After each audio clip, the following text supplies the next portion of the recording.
Hey everybody, welcome to another episode of this. I'm hoping this will be the last, because honestly, we have kind of like a time pressure before some stuff happens. I'll talk about it later. But I'm hoping that I can get to the champion right now, and maybe in the distant future we could pick up this walkthrough back up. I don't know. But anyways, let's get going, because we have a lot to do and a lot to talk about on today's stream. But like, hold on, I think we're gonna go get Ho-Ho right now, or we're gonna beat up all the kimono girls. I mean, I'm pretty sure that my Blaziken can totally take care of it. Oh my god, it gave me a Master Ball. Nice. Okay, I mean, the Master Ball is the best. It's the ultimate Pokeball to catch any Pokemon without fail, to give an only notable Pokemon researchers. Thank you. I am a notable Pokemon researcher. I'm very happy with this. My. Oh yeah, also get yourself some Ho-Hos. Why don't you go get Professor? Why don't you just get yourself, like, near some fucking Ho-Hos? Among some Ho-Hos. Alright, let's go fucking go to the kimono girls. They are, like, untrained trainers will get their asses kicked, but one sad thing too, like, you know how I have high jump kick? I have the wide lens, so I never miss with the high jump kick.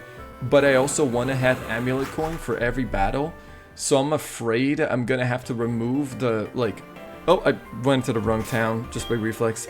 I'm gonna have to remove the white... Yes? So, which town were you going? I'm gonna go to Rosalie. Whoops. Also, I gotta say, like, before we get into the meaty of the funny business that we're gonna talk about, like, there's actually a scene here that, it's like the one scene that makes me actually like the rival on this game better than most of the average rival in, like, the actual Pokemon games.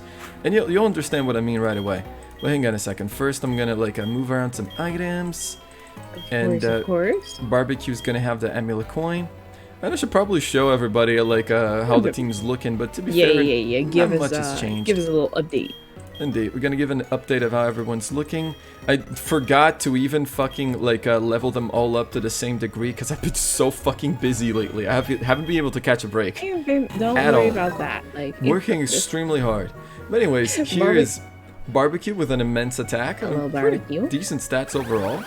Here's Onion with, like, hilariously enough, Magnet Pole did come in handy because it attracts, like, steel Pokemon, and Skarmory is a steel Pokemon. So I was training Onion on the grass in which Skarmory could appear, and I can immediately kill Skarmory with a discharge, making it really easy to get XP. It was absolutely perfect. Like, Indeed. Just iconic. I just realized that overall, Onion's stats are just immensely better than Barbecue, which is hilarious. like how? The speed is the only thing that's lowest. I don't understand, but like, how does a Pokemon like Magnezone just have like such good stats? Good like, fucking it's question. one of the most Oh my common, god. like. I'm sorry, I Right. just realized that Sour Cream's speed is like, I wouldn't say high, but like all their speeds are overall the fucking same. It's kind of funny, but oh well.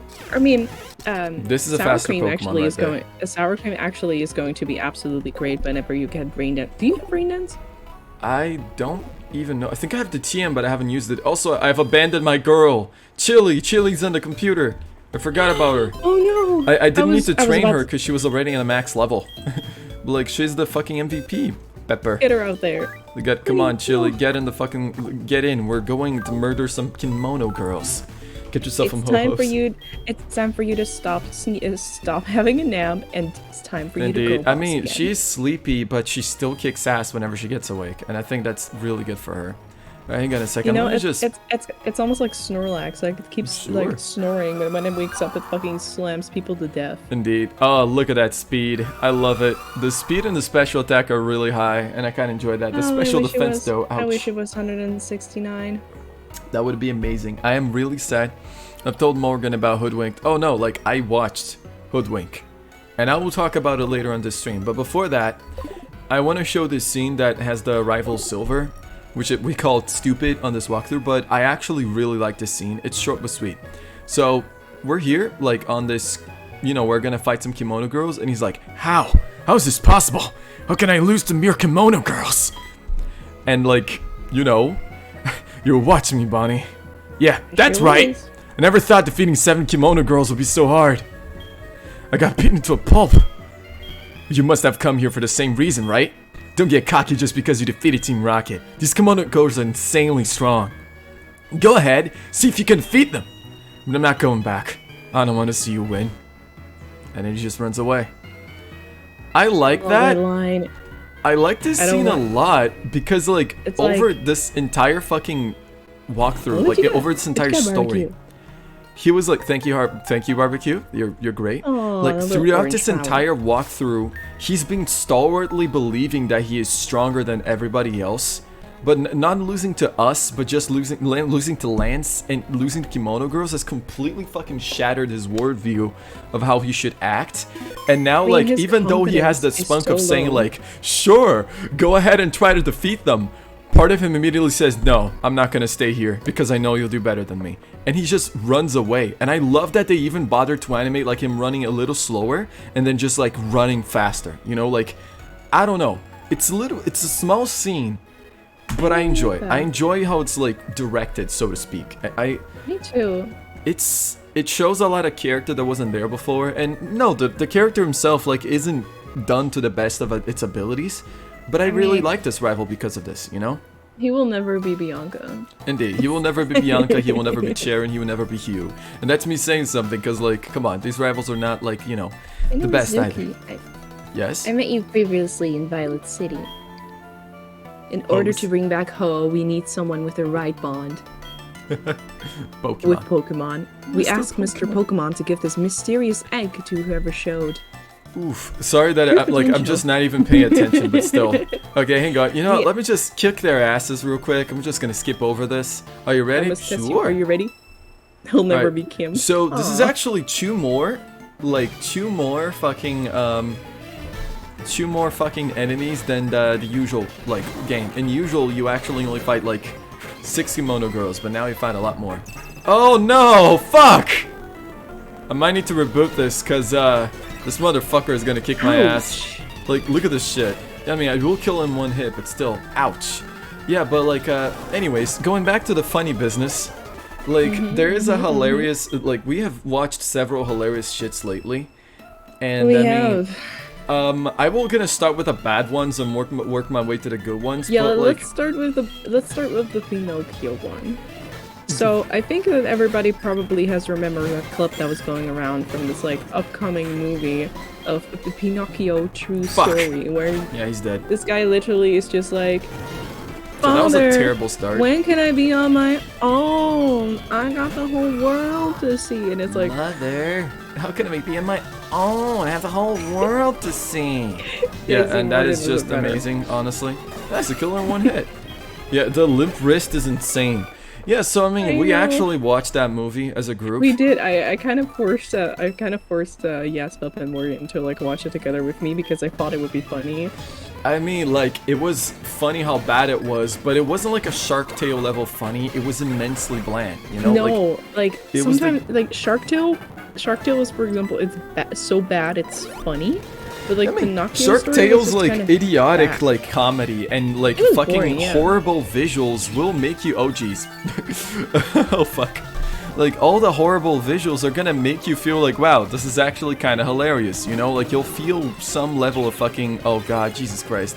I You mean, know, I think bad funny start. enough, I actually found out that apparently the movie is Oh, no. apparently made by Russian people, and Russian I feel people? like yeah, it's like originally it's a Russian movie written by Russian people, and Alright. I don't know why, but they're like, why? I don't know why that explains a lot. I mean, I don't know. I guess it's a very like European outside of the like out of the current, you know, pop medium in a sense. I can't say that it's that, but like I feel like one of the things that is also really apparent is that the movie it's really outdated with like every trope that it makes. It feels like it's outdated on a like a standard You're of not gonna old kill this movies. Glaceon. I'm gonna be really disappointed. Yeah, I would also be extremely disappointed. I mean, if she used Protect, Barbecue would die. But you know. Yeah, like we just started. I'm already getting my ass kicked a little bit by these Kimono Girls. Oh, Sky Uppercut. No, thank you. Uppercut. Yeah, no, What it's does not it do? better than High Jump Kick. Not especially with the Oh. white lens, you know, definitely not. And the True, thing with this true. Pinocchio movie is like the structure of it is bad. The characters are bad. The voice acting is bad. Maybe the Russian voice acting is Oh, God. good. Probably not. The fucking No. visuals of the movie are kind of bad. The designs of the characters are bad. You know, I feel plot like the best thing is that bad. this movie probably had going on is that like the place in the forest that they were walking around on was like sort of pretty, and I can see that they were trying to do something like really nice and visually pleasing with the lighting, but at Sure. the same time it also kind of showed, like, made the characters look incredibly fucking Cock! good. You know what I mean? Sorry. Yeah, I mean, like, the thing is, we have seen good, well-rendered fucking forests in media before. This is not it. Balls! Apparently there's 2 different English dubs. Wow, why? Like, what's the fucking point? Cock? Balls? Boobs? Ass? Is it 2 different English dubs? I mean, like, the thing is, why? Why did they make 2 different English dubs? What's the point of that? Why? And I mean, it's worth saying that both dubs are bad. Like, in one of them, the character seems absurdly, like, I wouldn't even say gay-coded, but, like, the limp wrist energy is insane. And the other one, it's like a person trying to put on a British accent really, really badly. Really badly. Like, he's a 2 different English dubs. I don't know. Watch one of I them. don't know what it FMA, was if, Naruto. What? We're I don't watching know what it talking was. about the No, Pinocchio movie. We're talking about Pinocchio 2 Yes. story, the one where like the trailer came out and everybody fucking memed the shit out of it because he because sounded it was like a so pretty gay, gay boy. you know, like the father, When can I be on my own? I have the own? whole world to see. Exactly that one. Like, it is just so absurd. Yeah, And, the like, one with the twink. I want to take some special time to complain about specific things. One, there's anthropomorphic animal characters in the fucking movie, and there is, like, talking animals in the movie. And both of these things kind of piss me off. Because, like, they express the idea that a wooden boy would be creepy and fucked up and people would be against that, while there's animal people walking around and while literal animals So it's can like, talk. Sure. So you have an anthropomorphic Furry cat. milfs? No. No, there's There no is not furry even any milfs this furry time. milfs, I'm sorry Red. to say it. They don't even But- have furry milfs. I know, it's so disappointing. I mean, But honestly, like, I fucking wish, but every character is ugly. Every character's eyes are a little bit too off the center. Like, I feel like one of the worst things, too, is that they look like they're from No Grumpy furry Cat. milf. You know? No furry milfs. Someone just tosses the phone. Oh, did I win? Alright, well, easy. oh hey, you did it. No problem. job. Alright. Big sisters! I just saw the big shadow of the Pokemon in the bell tower. It could be the host. Let's go. Host? Let's go get some hoes. They look dead-eyed. Yeah, and they look awful. Oh, mother is calling. Probably because I earned so much fucking money in that fight. Like, immense amount of money, but I don't care. I mean, like, it's worth stating that, like, all these fucking characters, like, you'd think that they, like, sure, they can look bad, but there's, like, you know, a fucking redemption of it, maybe in the story. That is not the case. I mean, I mentioned the that I story watched itself Hoodwink is today. bland. This- There is like this one character who's basically like Bella is her name. She is God. supposed to almost be like Pinocchio's love interest, which is like, oh, I'm in love with Bella, and she actually sings in the movie when she's Yeah. doing her performance and everything. when She he is sees her so and sees her bland. for the She's first time. literally just girl. And, like, She is damsel in it's- distress, too. It's like, literally they the only filled... emotions that she has is like, oh, I am scared and I'm crying. Exactly. Like, it's amazing. Like, you think of the most generic female girl character that you could possibly make. She fills every single quota of that list. She has blue hair and pronouns. Yeah, can you believe it? Blue hat for Pronos. Like, and the funniest shit is, like, I watched Hoodwinked, like, today, and I thought, wow, this character design is terrible, and the animation is really stunted. But I kind of like this movie, because it has character. It has an identity, and it actually has a fucking, it uses the fucking, like, the type of story that it's making in an interesting way, like a whodunit, you know, detective story. And, like, goddamn, you know? Doesn't reason no chemistry. Yep. That's the sad part about like Bella the character. Like she doesn't have the emotion bloodlust. Like Nope. literally the first time she's introduced was because like she was on her carriage and her carriage went loose, so Pinocchio went on. Pinocchio on his way saved to, the like, carriage, can you believe Yeah, it? Pinocchio saved the carriage, but like the carriage was like about to fucking run off a cliff. And people were like, Bella, jump! And she's like, no, I'm too scared to jump. And we're like, bruh. God. I mean, it's worth Fucking stating too that it gets balls. worse in a sense, like when it comes to like characters. Hoodwink was a good movie, but it's a cult classic. Yeah, I mean, it's not perfect, but what I like about it is that it was like probably trying to copy the hype out of Shrek, and it actually kind of does something good with it. Like, it doesn't do the exact same thing, but it does do a decent job. The voice acting is miles better, I gotta say. The character design is horrific, and the animation is also pretty bad, but I feel like it does everything it needs to, you know? Like, I can excuse a game like Fear for having, you know, simplistic, like, visuals compared to today's games, but honestly, like, I can excuse Hoodwink too, because at least it managed to tell the story with the medium that it's presenting. Like, even though I would not want to watch it, like, high, I would be terrified if I did. Because, like, the fucking eyes, man, they're horrible. But, like, talking about the Pinocchio thing, like, there is a fucking character that is just baffles me so much that they put in the movie. For some inexplicable reason, they made the boy's sidekick be a talking horse. And, like, oh god, not the horse. The talking horse also introduces a story. And the talking horse even has more screen time and more lines than the character's father. Like, all of that put together just makes me, like, this idea of the character be so insane to me. I mean, remember the fucking rescue scene? Like, I saw that the carriage of the girl had, like, a fucking... It had a horse that had makeup on it. Like, you can trust me on this if you want to look it up. This is like Elsa Dragon type of vibes, you know? It's like, oh look, it's a female character and it's an animal. Also, it's smaller than the male equivalent, and it also has eyelashes. Dainty, it has a blush, you know? Like, the horse legit had a blush. When I saw that, I was like, okay, so she's gonna be the horse's love interest, right? I'm assuming. Thank God it actually wasn't. Like, that's the thing, she had no screen time, because that would be one too many female characters in a movie. I know, there was literally like one female character, and it was Bella, and yeah, this entire I mean, there was also the fairy godmother, which did nothing in the movie that we forgot about. The girl fell in love with the horse. No, you wish, but no. The girl fell in love with Pinocchio. Indeed. I mean, and the horse, like, here's the thing, like, more about the horse. Remember in Tangled, how there was a horse character called Maximus, and the horse specifically somehow had so much character. Even though he didn't talk, he was just like an overachieving horse of like a guard, like captain, who just wanted to like catch the criminals no matter what, and he behaved like a dog, and it was funny. It made for an interesting gag. Now, like, imagine someone like, you know, tried copying out of the homework of Maximus this design to make this Pinocchio like horse character, and they gave it a completely different personality. Because, like, maybe it's different on the different dubs, but, like, he's drawn to kind of be handsome.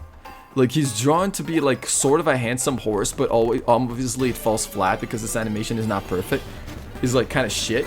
But then his voice is like, oh, I'm a talking horse, and you better pay attention to me because I'm really relevant to the story. Also, I am your father now. Yep, you've just adopted you. Nope, don't worry about the fact that I literally have no opposable thumbs because I'm your father now. Like, his voice was literally like this on the dub, and I can't imagine, like, what the point of it was. You know, like, what was the idea that these guys were having? Horse dad, yep. I mean, that's the worst thing too. Pinocchio has a character who is the father, and yet, for some inexplicable reason, the father just goes away in the story and no longer has any role, and the horse takes over the role of his father. Literally. Like, oh my god, there's a ditto here. Nice. It's a ditto.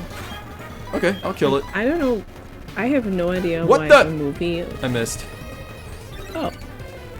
Shit. I have no idea why the movie thought it was like a good idea to completely like put away the father character and just have him in the background and instead make the horse the father figure, because like the horse itself, like the character, was an absolute coward. Yeah, I mean, he's a fucking pussy, and the kind of coward that's like, oh, I'm not a coward, I'm just big boned, or something like that. It's really bad. Oh, and he's like, it's like he has a big ego, but he's also a coward, and it's just like so annoying. Yep, it makes for like some of the fucking worst character writing that you'll ever see, and like the entire fucking way that the story functioned, it like involved so much of this horse for no reason. And like, once again, it's doing that thing where the animals can speak, but there's no point. Like, the animals can speak to the humans for no fucking reason. And there's anthropomorphic animals too. Like, they don't separate the wild animals from the fucking, you know, like the fucking living, fucking breathing fucking anthropomorphic animals, and it makes no fucking sense. It's somehow even worse than the usual, you know? Like, there are stories that, you know, like, make animals be able to speak, but only the animals can speak with each other. You know, like the average Barbie movie, which is pretty exclusive. Like, that at least, like, makes sense. Yeah, because I mean, you have an you can established see that the animals universe. are communicating, you know? Yeah, it's like an established universe where all the animals are talking and they communicate towards each other. But it was like so weird to see that apparently in this universe, it's more weird to have a wooden puppet talk than a horse. Yeah, like for some reason it wouldn't, I can excuse horse talkies, like but I draw the line at fucking boy. I mean, the fucking, like, the weird part about this is that, like, I feel like the ideal thing is to not have talking animals at all, but do show that they have personalities if you want. Like for example, you know, the fucking Tangled situation. She had a fucking chameleon for some reason. Oh my god, I'm going in circles. There's humans.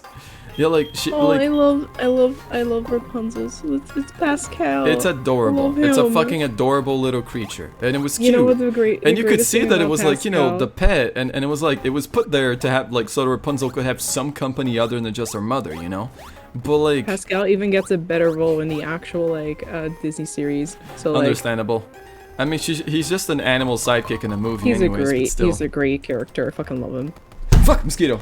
Mosquito counter is number 1, and I think he's almost got a bite on me. All right, but seriously though, like fucking hell, like it's just so weird to see that there's movies are such insanely low quality coming out like today. Hercules with Pegasus. I mean, I don't remember that much, but I do remember that they were like babies together, and like that's why they have a bond or something, which is pretty fun. But yeah, still, like they both kind of like became stronger together, you know? Indeed. Like Hercules got stronger and then Pegasus got also stronger. Yeah, Pegasus never talked yet. He has a personality. Indeed. Yeah, almost like animals that don't speak, but they clearly have a personality, and like, you know, they have a touch. It's like a Pokemon, you know? Like the Pokemon's not going to talk to you, I fucking hope. But like, you know, there's just... it better fucking not be. Indeed. But I mean, they can understand human speech perfectly, and oh my god, I forgot how annoying this dungeon is. Like, I'm gonna try to speed through it, but I also want the items, you know, so... Fuck. It's okay, babe. Like, right, you know, I'm gonna go we're furthest up talking here. and stuff. Yeah, we're talking. I just...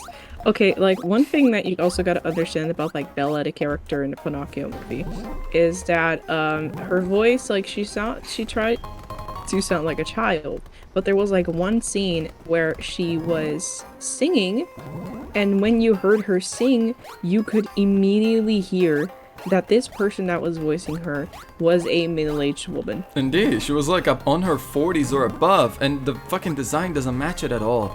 And like, honestly, like, it's crazy that like there would be a Pinocchio adaptation that somehow like is trying to reinvent the wheel or something, but they fall even flatter than the Disney version.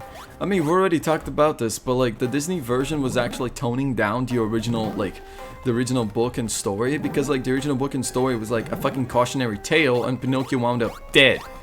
But like, you know, it's a Disney movie, they can't die, like, it's gotta have a happy ending, stuff like that, yeah? I secretly kind of hope when they were making that Pinocchio true story movie, someone would like die or get mold or something, and I was like, okay, that would be fucking hilarious. I was mostly hoping for that because the fucking characters sucked, and I wanted that horse to die, you know? Like, I mean, the amount of times that Morgan made a joke is saying like, oh, I hope the horse is dead. Oh, is the horse dead? No. Yeah, I mean, like, it was the kind of like, are we there yet? Are we there yet? Are we there? Like, there was some situations where it looked like they could die, you know, and I was like, oh, please, kill the horse, please tell me the horse is dead. Yes. Yeah, but of course the horse Pokemon or animal die. Talks to you, you're either high or seek help, but they do say words. They're like, Squirtle, squirt. Fucking I mean, Squirtle. can you imagine like if humans talk the way that Pokemon did? It's like human. Human. What the fuck's a female? The fuck's a female? Yeah, but honestly, like, in Squirt, or else they'll make you squirt. Squirtle. Your blood squirt out of your body. I'm sorry, Pokemon language is so weird. Squirt. Female. The fucking female? You're female? And you use pronouns? The fuck? I mean, also, like, it's worth stating that, like, this movie, it did not do better than the previous Pinocchio movie. And I'm wondering if the people that made this watched it and thought, let's do everything this movie didn't, and they made a bunch of shitty shit. Also, They're doing like, a little dance. let's watch this cutscene because it's very pretty, and I think it's very nice, and the music is lovely. Look at that, the fucking autumn leaves falling. It's summer for me. It's beautiful. Indeed. It's spring for me, but that doesn't matter. In my heart, it will always be fall. Precisely. I mean, I fucking love the fucking autumn and shit. Look at that. They actually made the golden things and shit. It's pretty. Chills. I mean, to be fair, I do love the fucking cutscene for, like, Lugia too, but I think this one is better. Man, this would have been so much better if we were playing in the afternoon. It's a shame that we only did this, like, at this time, but still. It's a nightmare here, indeed, normally. It's a 1940s Pinocchio movie that there were children who became donkeys and got sold into slavery. Yeah, like, even then. And they got eaten by a fucking whale in the end, which is pretty cool. It is indeed, oh, the guardian of the sky around here in ancient times. They're trying and fail. Bonnie, you've heart to clear the bell and harmony finally made it appear. Bonnie, don't you see? Oh, must be waiting for someone like you all this time. Wouldn't you agree? Oh yeah. Oh, I'm gonna kick his ass. Oh my god, video game! You make me feel so special. Oh my god, thank you so much. I'm the bestest. I'm the coolest. I'm the bestest trainers so awesome. ever. I'm gonna kill this guy now. Red, no. Yay, Vor! Don't you even, whoever that is. Just fucking, like, I'm just gonna put her in timeout. Nah, I don't know how to do that. Alright, so, I mean, I could try to catch it, but honestly, I am not in the mood. Like, I know that Ho-Ho is fucking hard to catch. Music balling though. Oh, the music is fucking balling. I love the Ho-Ho battle music. Like, okay, maybe I'll try a little bit. Oh god, is he gonna kill me in one hit? That was close. But shut it. Stop it. No, yeah, exactly. Bad red. Spritzer with water, everybody. No. Spritzer with water. Spray it with water like a fucking cat. I'm gonna throw one Ultra Ball at this thing. Maybe two. Two Ultra Balls. Okay, fine. 2 Ultra Balls. But then, after that, I'm killing it. I swear to God. Like, I love how they made, like, a legendary bird appear, and I'm just like, you know what? You're gonna die. Oh my god, for a second I thought the second ball was gonna do it. That would be hilarious. Alright, but I'm killing him now. One more? Fine. You're a gambler. You're addicted. I mean, also I gotta say, I prefer Ho-Ho to Lugia by a wide margin. Okay, yeah, you know what? Kill it. I will. Kill it. I mean, I don't like, care anymore. I just find that Ho-Ho is a very beautiful Pokemon, and I do like the story of a bird Pokemon that everybody wants to see in their lifetime, just appearing in the top of this tower. Like, it's a rainbow hue Pokemon. It's awesome. Also, that you believe, we will not try to convince you otherwise. Still, if you don't see Ho-Ho and see it, perhaps you can come back here after everything has been settled. Yep, I killed your legendary bird, because I don't care about it. Let's go. Oh, wait. Wash your mouth with soap. Hold on a second, I need to fly away. Yes? I love the fact that, like, that lady was literally just like, well, I mean, that's fine. If you want to, I don't care. It's not like I care about it or anything. Baka. Can wash my hands with soap too. Please do. It's Corona regulations. Also, let's grab some apricots real quick. Is that apricorns? Apricots? Whatever. It's I think it's called apricots because I'm not sure. I think it might be apricorns. Honestly, like as we were saying, I feel like it's amazing how like some studios can still pump out like insanely bland pieces of media. And the only reason that I can, like, you know, muster myself, even the energy to be, like, angry at them is because, like, I have, like... Oh, see, it's an apricorn. It's because I've actually, you know, like, I've been submerging myself on pretty damn decent media most of the time. You know, like, I've been just learning about what makes a movie work and what doesn't. I've been studying that shit by myself. And, like, a lot of it just comes down to me thinking, like, yeah, I know, like, I know the basics of what can make a movie work and the structure and the characters and everything. And I love animated movies and I watch a lot of them. So it's kind of like almost offensive to have experienced some shit like that. I mean, no, I have not been like, I not watched the Minion movie and nor do I want to. But like, bruh, I don't know, man. Like, I just see shit like this and I can't believe my eyes that there are people with the power to create media out there. And they use that power to create the blandest shit imaginable. It's just, I'm working, don't bother me! I'm currently trying to like figure out what, like, okay, so apparently the film budget is not available in the box office either. Oh, that's a fucking shame. I left juicy with fruit. It's so funny because I'm looking here at releasedetails.com. Pinocchio, a True Movie is an animated movie directed by Vasily Rafetsky and starring TBA and Yeah? The film has a not available budget and is not available in length. Maybe it was Pinocchio developed True from Story like one currently has person. a not available IMDb rating. The Steve movie is from rated, accounting. not rated. The movie is rated, not rated, because it sucks. I mean, maybe it's just not out yet. It would. Red is a bunny fruit. Capitalism if I'm ruined looking animation. here- Yeah, I mean, sure. Like, you've seen what Disney does, you know? Like, I mean, if I'm currently looking at the IMDb rating, it's 4.7 out of 10 for a good reason. Indeed. Honestly, like, when it comes down to it, I've been thinking about movies like, you know, that Turning Red movie and shit, and like, I've been kind of a little sad about the fact that Disney's the one that's like, you know, Disney's like trying to make movies that cater to every fucking nationality, but like, these aren't movies made by the nationality itself. It's an American studio. I mean, sure, I'm sure that there are people that are part of the movie, like, I'm pretty sure the director, for example, was someone from the nationality that did understand the culture and shit. But like, I'm just out here thinking that there's an absolute monopoly of all these fucking, oh fuck, Jesus Christ. There's an absolute monopoly that Disney has over the like entertainment industry, that they own almost everything and they dictate what is like done and what isn't. And I mean, there has been news about like this whole like, you know, people being pissed off at Disney, like being so extremely rampantly homophobic for obvious reasons. And like, I like that backlash. I hope that something gets done about it, but like, cause you know, like I Disney, really hope so too. because homophobia is I mean, not the only thing that Disney is bad with, you know? You know, it's really funny because, like, I mean, people have speculated that the Owl House might have been cancelled because it's, you know, it has, like, a openly bisexual protagonist and actually has a protagonist that is in a relationship with a girl. And, Sure. I mean, at first it was, like, you know, speculation, like, Dana, like, the creator was like, oh, I mean, who knows, haha, but now it's, like, we can kind of say for sure that's definitely cancelled because it's gay. Yep, I mean, like, that's Which the is thing. kind of fucked up. I mean, the funniest shit And about it is that, like, it's cute, but it wasn't even doing, like, anything really special with its gay No, but like protagonist. but that's like the babe. Like that's the thing.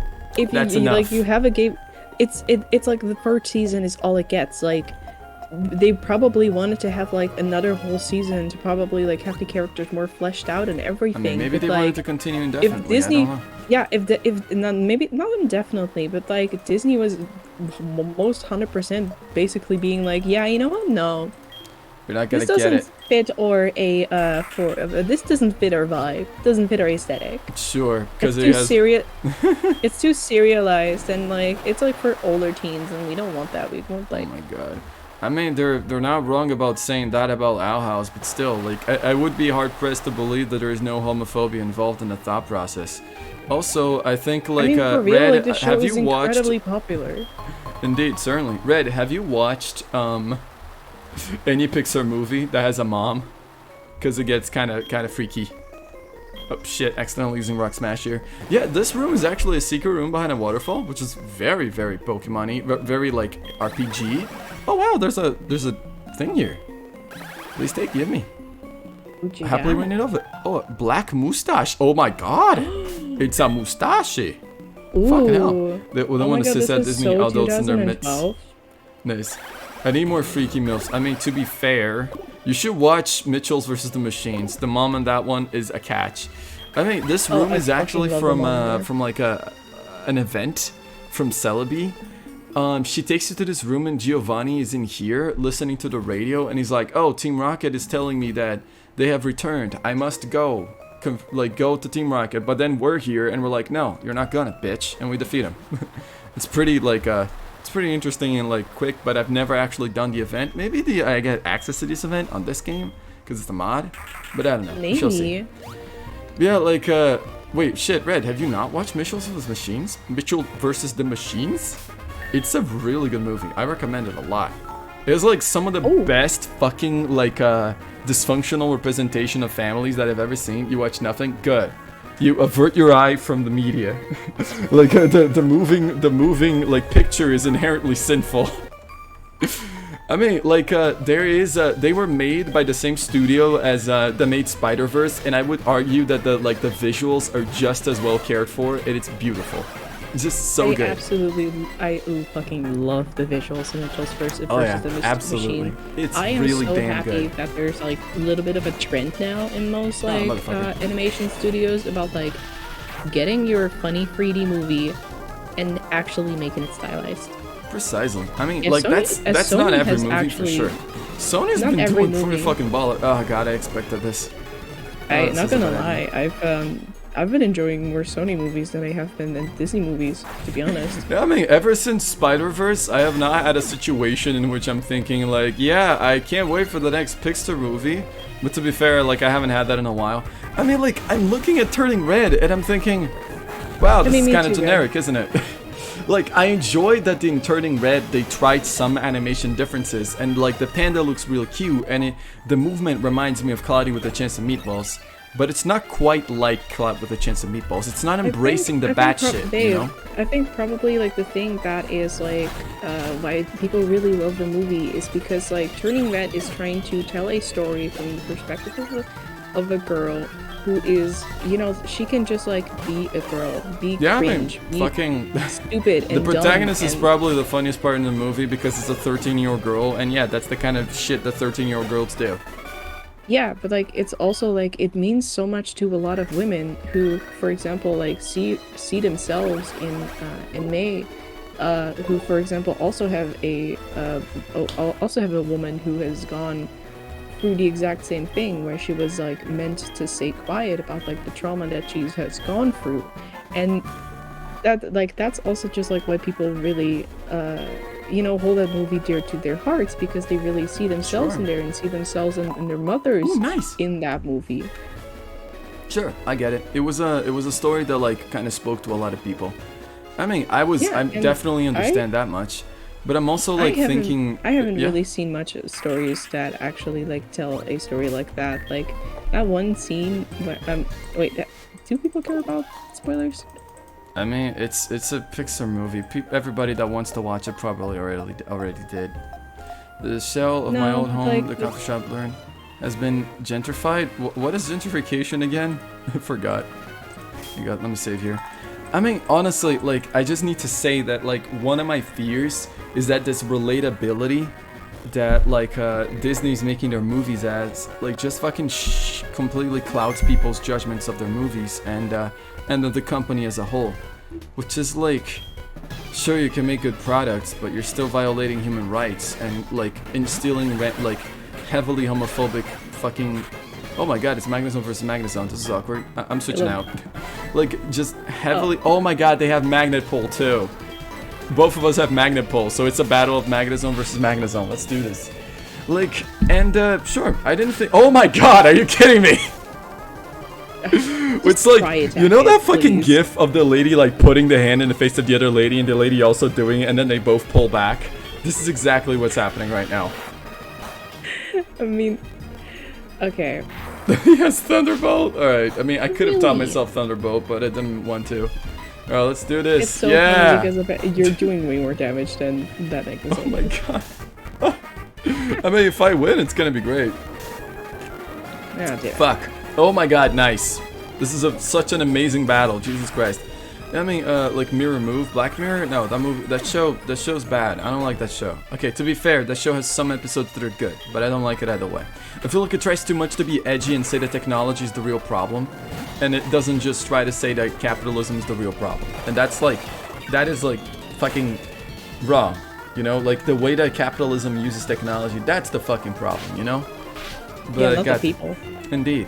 Like a lot of the situations that the show tries to criticize. Oh my god, does this guy's entire team have Thunderwave? Jesus Christ. I have a feeling that might literally be the gimmick of this trainer. Indeed.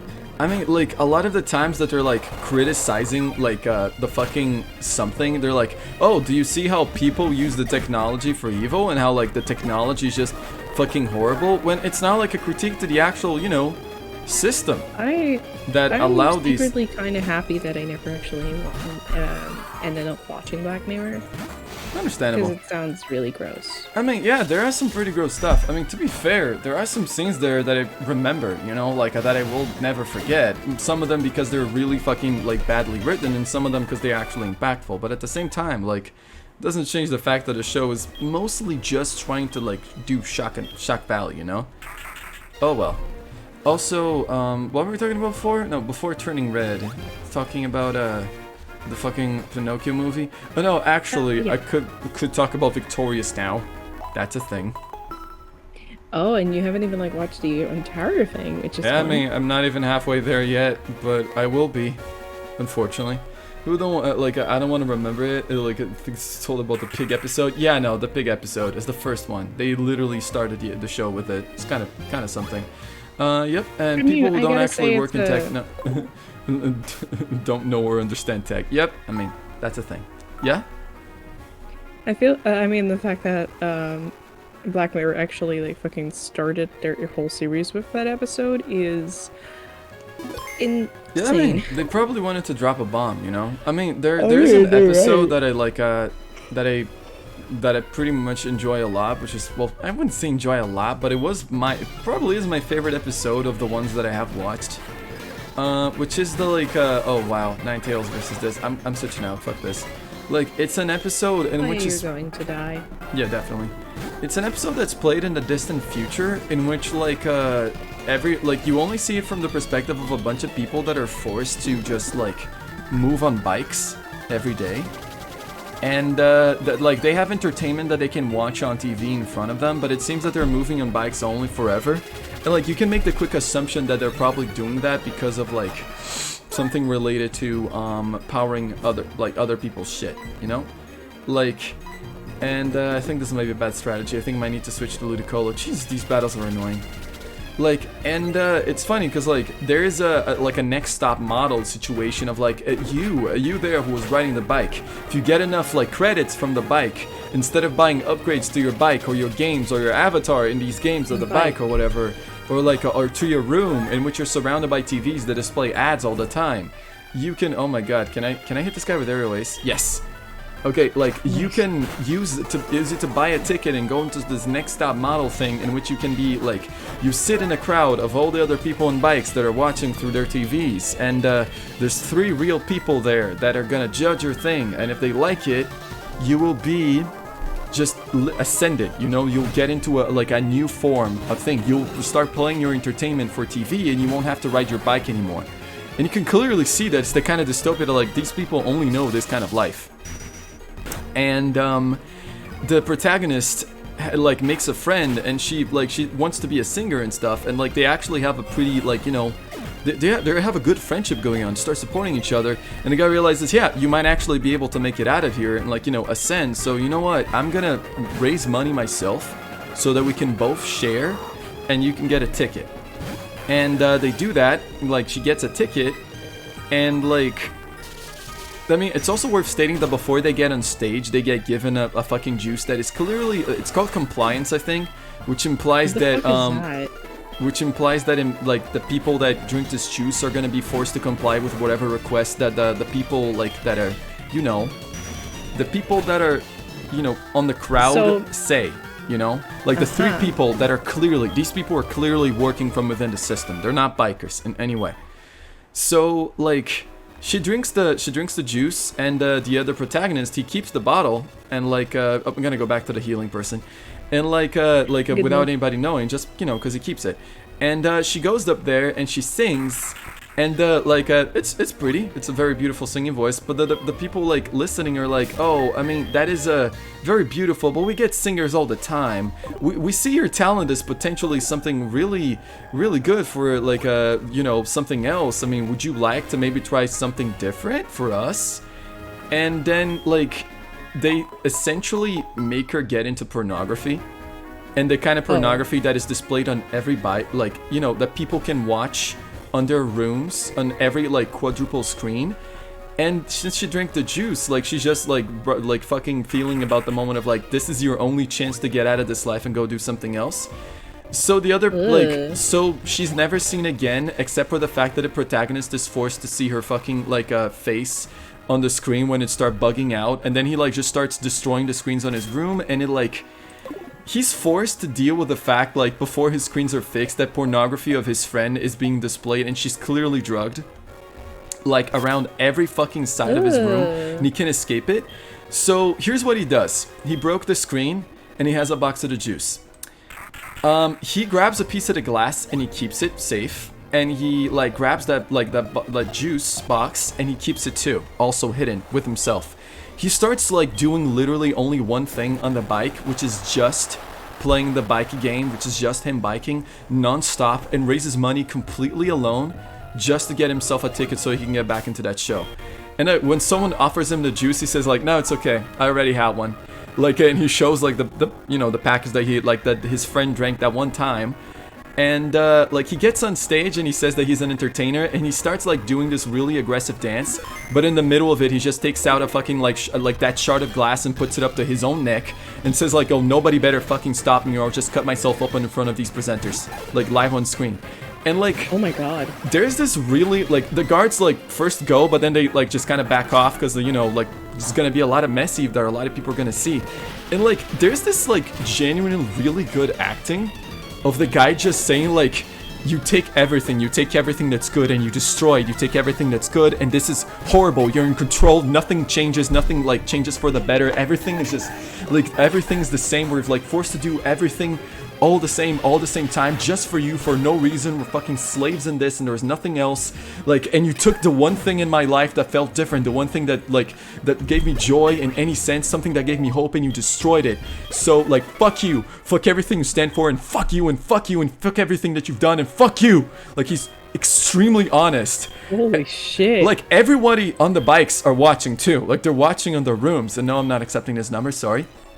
And no, like, there's girl. like this moment of silence that everybody's there, and then the fucking got like probably the most poignant moment, like when the presenter goes like, that was one of the most honest fucking presentations we ever had on this show. I've never seen a performance like that. It's like, oh yeah, that was so amazing, that was so good, that was fantastic. Like, and they just start applauding, and like, you know, the people watching also start applauding, and the guy's just like, you know, there's that moment of him realizing what just happened, and like they actually offer him to make a show where he just says this kind of stuff on camera forever for money so that he never has to bike again.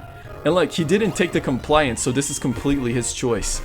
And like, that, I don't know, but this moment is like really fucking poignant, you know? Like, he just... it's, I mean, from what I understand, is like this guy went on that stage to try and fight that system, but then that system is like giving him the chance to join them. He was like, you know what I mean? It's like immediately he realized there's no fucking fighting, you know? Like, he knew that he was gonna kill himself on stage, or he would go back to biking having made no difference.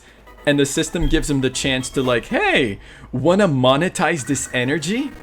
Which is like, that is something like, actually... That is so fucked up. It's yeah. like, it kind of feels like it is actually dystopian in the right way, like you know? It's like a YouTube commentary channel that talks about capitalism and they get millions of views and then gets rich and becomes Jake Paul for free. You know, like, you start monetizing your view of being like, fuck society, you know? Like, and you know what happens? He takes that chance.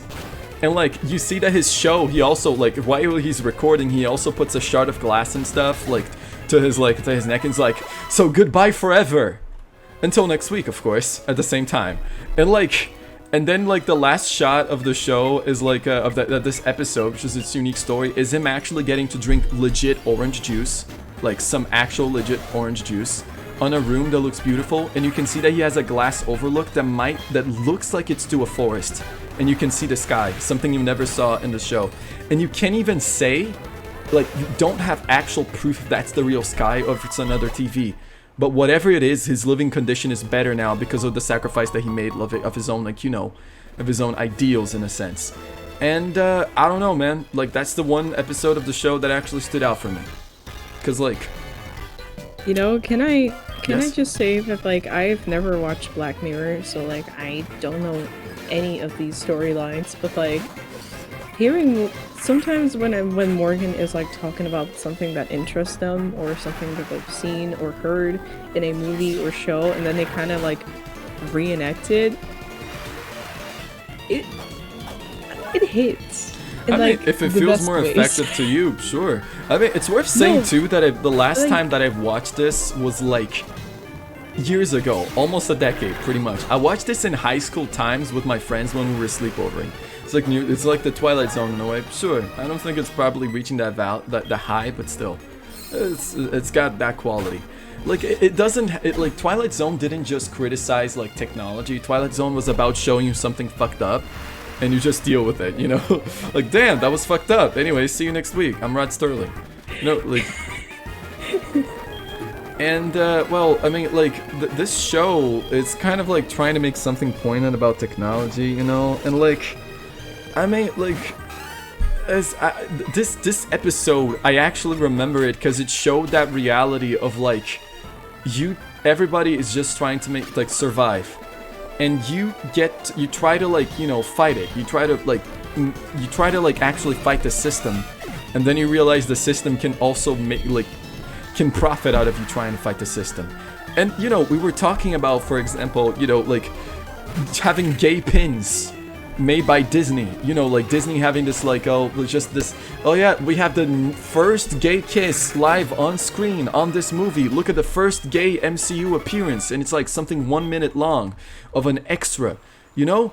And, like, all these things that are easily editable and they're fake. And, like, they are, you know, they're exploiting our identities, they're exploiting everything that we have for ourselves for money and profit. And like, you try to fight that. I'm absolute 100% positive that there are like actors and shit. Someone that is, you know, definitely like, oh hold on, did I have the amulet coin on?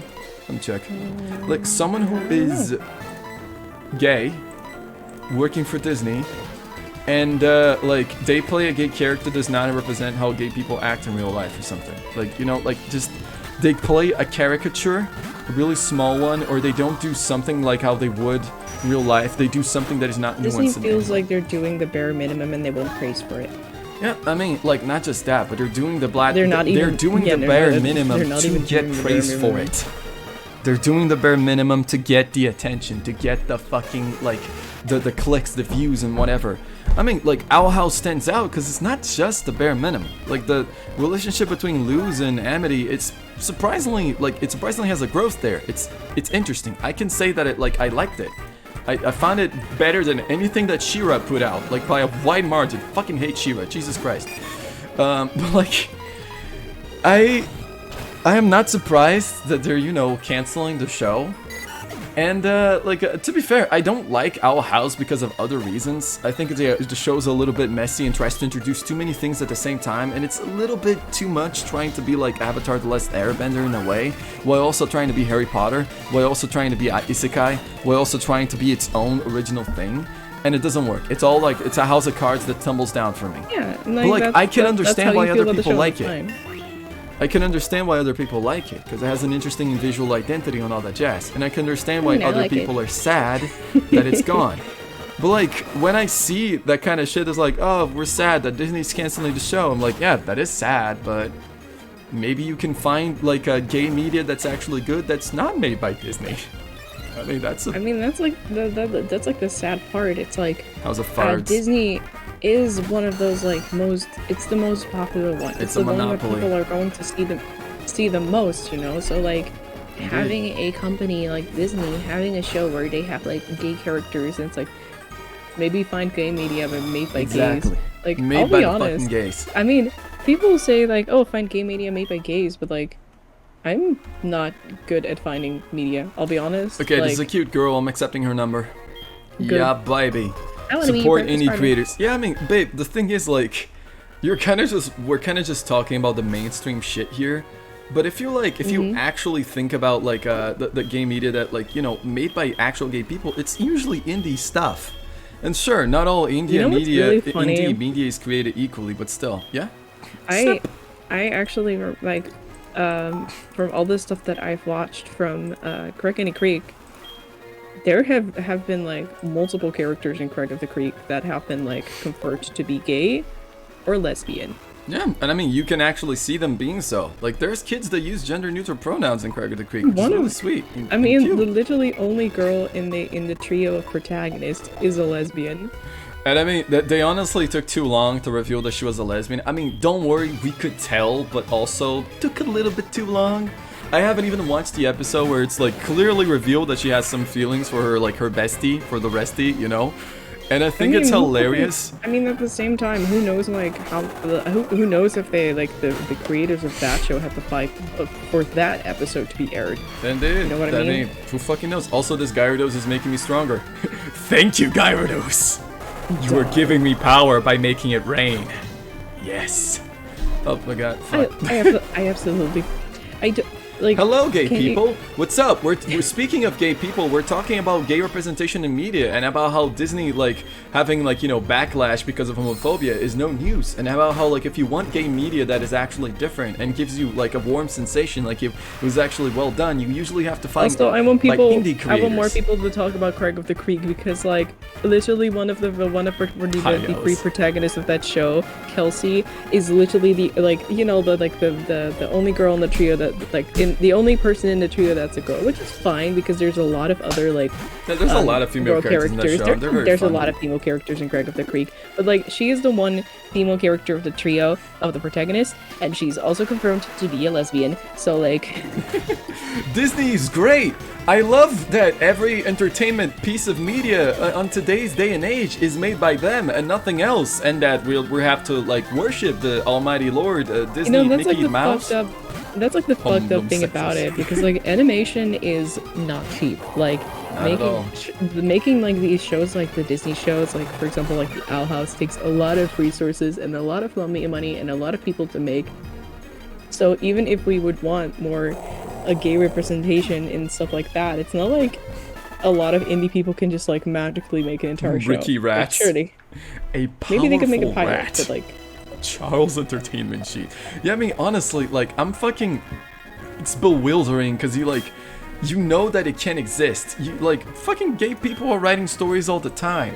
But it's so hard for, like, actual, like, LGBT stories to be out there. And I mean, even the ones that exist, like, they're usually, like, it's not perfect, you know? Like, you're not gonna get the ones that are original. I mean, I expressed this before, and I'm sorry if this is gonna anger anybody, but I really don't like what happened to She-Ra as a gay story. I think, like, the show started off decent, but it quickly, like, fell apart. Yes? Babe, I think we might be one of the few people who actually don't necessarily like the romance between Ketra and Adora. Sure, I mean... Like, don't get me wrong, I love myself a funny little lesbian, but at the same time, it's like, I just don't... I'm not a very big fan of enemies. I preferably don't enjoy my funny little lesbian being a war criminal that tortures the other lesbian. And also, I personally don't enjoy enemies to lovers because, like, I would much rather prefer it be, like, friends to lovers, or enemies to friends and then to lovers, you know? I mean, you wanna know a piece of media that has friends to enemies to friends again to lovers? Kingdom Hearts! No? Sora Riku! Just kidding, no, not canon. Fuck, I missed. Oh, fuck, it's a ghost! Fuck, I thought it was a Dun's parents, I wasn't focused. You were saying? That's what you get, babe. Talking about Kingdom Hearts made you fucking lose. Yeah, talking about Kingdom Hearts in a positive light just made me crash. Yeah, but, like, the thing is, I mean, we've talked about this before, but Sora and Riku, their relationship is written kind of homoerotically, and it's pretty funny, because, like, you already had, in Kingdom Hearts 1, they start off as friends, then they become enemies and rivals, but you can see that it's kind of, like, one-sided, because Sora still sees him as a friend, and he still loves Riku, but Riku is, like, inside of the darkness and whatever. But then, like, there's that Riku fighting so hard for his redemption, and all the way in Kingdom Hearts 2 they're together again, and every media since is Sora and Riku fucking fighting for each other hard. Did you know that they play a duet of Dearly Beloved in Dream Drop Distance? Did you know? Like, no. They literally play this song together, and, like, while, like, one of them just goes like, yeah, two hearts are better than one, isn't that right, Riku? It's, like, so fucking, like, Sora, I knew you'd have my back. While Dearly Beloved is playing in the background, how are we supposed to interpret that? No homo? Steven Universe is aka the family member meeting war criminal. I mean, honestly, I have barely any fucking like I don't have many. You can say whatever you want about like Steven Universe, but at least like Garnet, as in like Ruby and Sapphire, were an established relationship thousands of years ago, and they didn't do the will they won't they. I mean, I like that, but also I have to discount points because they like have to dodge around the gender thing, and also because like they're like, you know, they're also aliens. Because Cartoon Network almost fucking didn't let them, so like yeah, I mean, there's the situation of like, you know, oh, they're sure they're romance, but also they're fusing, so they'll never see them. You'll see Garnet only. So it's like, oh, if you want to see like lesbians kissing, I'm sorry, you're gonna have to wait for these 2 episodes, because all the time like there's this one specific character. Also, quick sidebar, but this house is really funny. There is a whole family here, and for every day, like every day of the week, except what specific day, I think like 1, 2, 3, 4, 5, 6, 7. Yes, every day of the week they're out there and they're like giving you items, and it's pretty fun. One of them is in each place, you know. Steven Universe's music kind of slaps, but it quickly devolved into this like Avatar: The Last Airbender wannabe story about like, but even worse because you're trying to befriend your dictators, and that shit's just like fucking, my bro, my yeah, that my is guy. like one thing that I don't really like, but I mean, there's maybe Morgan is not the right person to like discuss Steven Universe with. Hello, would you like to discuss Steven Universe? Yeah, I didn't watch Steven Universe Future because I just saw news from it and it seemed so fucking bad. It seemed even worse somehow because it was like the genocidal dictators that we established that destroy worlds are now your besties. They're your besties for the resties. Oh my god, she thought waved me. I did really like, you know, as much as I fucking despise the name Volleyball, I did actually really like that one scene with Volleyball and Pearl. You know, them talking about like trauma and stuff, like how do you deal with it? Like do you have when when will you feel better? And it's like, well, I don't remember the scene well, but like I thought it was kind of a nice moment of them like kind of, hey, we both went through trauma in a completely different way, but we are here to support each other. You're not selling me on it, babe. You're not selling me on it at all. Like inside of Elf. You're impossible to sell things to. You're I'm like... sorry. You're saying that I cannot be convinced that a media is good? Do you need me to come up with examples of times that you've shown me media I've given it a shot and I've liked it? Because I can't come up with shit. Also, need I remind you that I came into Steven Universe on my own. Nobody had to sell me on it, and I on my own realized, yeah, this is pretty shit, and I gave up on it. I know, I just wanted to mention one scene that I liked. If you like it, that's fine, but you gotta understand, like, you have this emotional attachment to this media that clouds. Oh my god, he's using Earthquake on me. Charizard can learn Earthquake? It doesn't cloud, like, all of my things. Like, it's a quad effective move, and he didn't even take half my health. Holy shit. Okay. That's just how you see how great Onion is, honestly. Onion is too powerful. Yeah, but like, there's too many fucking like mainstream game media like that just, for example, gets only canon in the last fucking seconds, you know, of the story. And I don't really like respect that. Sure, it was big at the time that Korra and Asami held hands on the final scene of the fucking show, but that shit doesn't fly anymore, you know? Like, I'm sick and tired of seeing stories that conclude their relationships only in the final episode, you know? As of the family that gives you stuff. Wait, talking about the house. Oh, okay, you mean the multiple beds? Because they're essentially a massive polycule. Like, Family Guy when they told this Stewie is gay. I mean, to be fair, I mean, he kind of fruity though. I guess they didn't do that on the final episode. I mean, I really don't want to talk about Family Guy in a positive light, but at least they didn't do that in the final episode of Family Guy, because Family Guy will never end. We'll never be free of it. Yeah, I was about to say, like, Family Guy is like The Simpsons, it will never end. Yeah, there's no respite, there's no freedom out of Family Guy. You are going to be a Family Guy forever. And I mean, like, honestly, the thing is... Hey, it's my game. Yes. Every episode should be the final episode. Maybe, true. Like, honestly, you should. And you're just talking about Black Mirror again. Stop it. Just kidding. But, like, the fucking thing is that, like, there are media out there that, like, can do a relationship ending, like, on the beginning really well. Destination Wedding is my favorite fucking, like, romantic comedy movie. It ends like that. But it's really fucking good because it bases its entire, like, the entire story is about two people thinking, nah, we're not gonna give this a chance, we're not gonna make this work, this is only a respite for a single moment, and the final moment's concluding, yeah, you know what, we're gonna try to give it a chance, we're gonna try to make it work. and it's nice. It's a nice conclusion. It's not like, oh, I'm excited for Alice, Kirby. You Oh my god. You weren't here for that earlier, but like we literally had like a whole rant about like. Yeah, Black you Mirror. missed me dissing Black Mirror and talking about the one episode I sort of enjoyed. I mean, in other streams, I also talked about an episode that literally, like, the fact that it was trying to shock value was a plot hole. Okay, to be fair, the whole Stewie gay thing is meant to be a joke and never meant to be good rap. It's more else just a ha gay joke. Yeah, that makes sense. Watch all of it while go and watch the seasons backward, because it knows, holy shit, how bad are the latest seasons. Yeah, I get the feeling that it just has like a fucking nosedive in quality. I stopped watching after 1 or 2 seasons, I forgot, because like it was a long time ago since I watched. I think the second episode was like the one I actually enjoyed. And like the Christmas special was probably the stroke that broke the camel's back and made me realize the show has actually sucked. I know. Sorry to interrupt, but I'm gonna put my fish to bed. I'll be right back. No problem. So like there's this episode that's the Christmas special that like the first few seasons are really good, but yeah, I agree. Like there's some really good episodes. I'm not sure if you remember the second episode, but I talked about the the people stuck in bikes in dystopia. I talked about how I actually really enjoyed that shit. And I mean the fucking pig thing is a little bit shock value, but it is also pretty effective. They tried to murder someone over his wife dying in a car crash watching Facebook. I do not. Oh, he went to kill basically Facebook CEO. I'm not sure I remember that, honestly. I didn't watch everything. I mean, like, the one that, like, wonders, for example, can really piss you off is the Trollface episode, honestly. But still. The guy never seems to die. Yep, it won't die.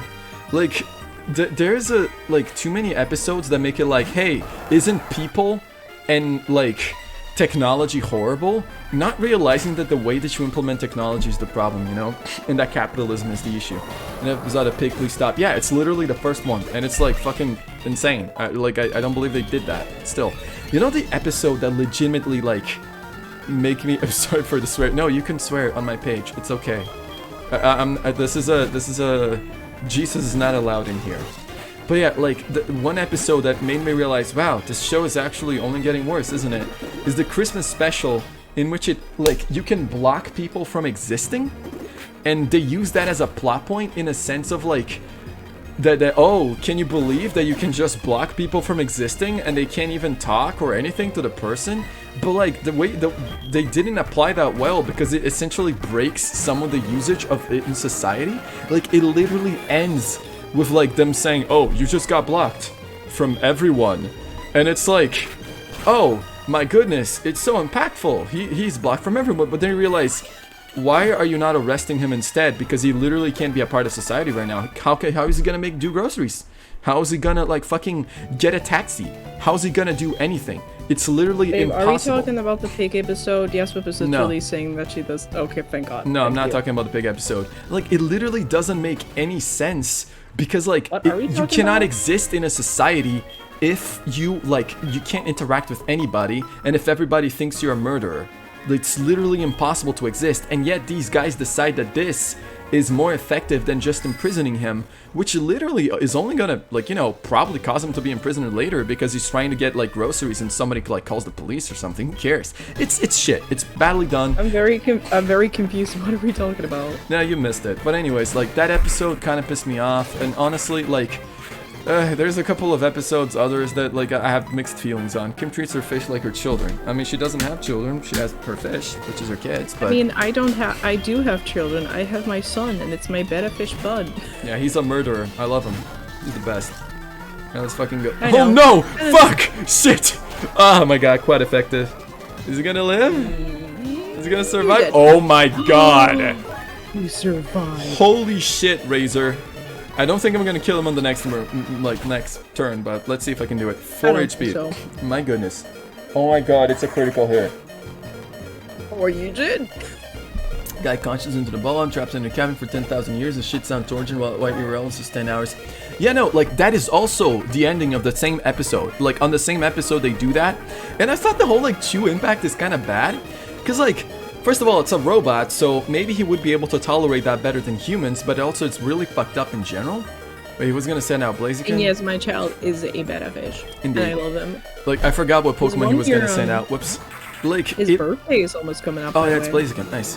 Like, it really doesn't work in a sense, because, like, I can't believe that human beings would, like, just out of like, you know, shits and giggles go like, okay, you know what, let's just leave this guy be forced to live like 1,000 years a second, and let's go get some drinks for Christmas and maybe come back tomorrow. Like, that level of heartlessness and horribleness doesn't seem human. It seems like it's purely just made for the shock value of it. Actually, Bud's first birthday is actually coming up. That means that I've almost had my aquarium for a year now. And my fish hasn't died, so like I feel like I'm doing something right. Good. Honestly, you're doing good. I mean, there was an episode that I have sort of mixed feelings about. It's the Black Mirror trademark. It's society. The real bane was society. I'm gonna turn into the Joker. I'm the Joker, baby. Yeah, I mean, there was an episode that I have mixed feelings on. It's essentially like the entire episode is literally like, you can rate people between 0 to 5 stars. Everybody, everything that they do, you can rate them every time. We live in a Joker. Oh my goodness, Red, that's kind of kinky. We live in a Joker society. We live in a Joker, baby. The episode's premise is that everybody everywhere can be rated, and the people with 5 stars are the ones with the best lives because they have the most money and the best access in society. And the funny shit is that like that kind of. The premise is like the protagonist is like desperately trying to like move, like she's in debt or something, I barely remember, but she's desperately trying to move out of a house, so she's trying to get 5-star ratings from everybody that she like talks to. And like it just kind of descends into desperation and horribleness, and like there's even like that cautionary tale moment in which, like, you know, she's trying to act dainty and nice towards everybody, and she meets this trucker that's giving her a ride to a wedding. Like it's so important for her to come to this wedding and give a speech, so everybody in there who's 5 stars gives her also 5 stars. And she's desperate.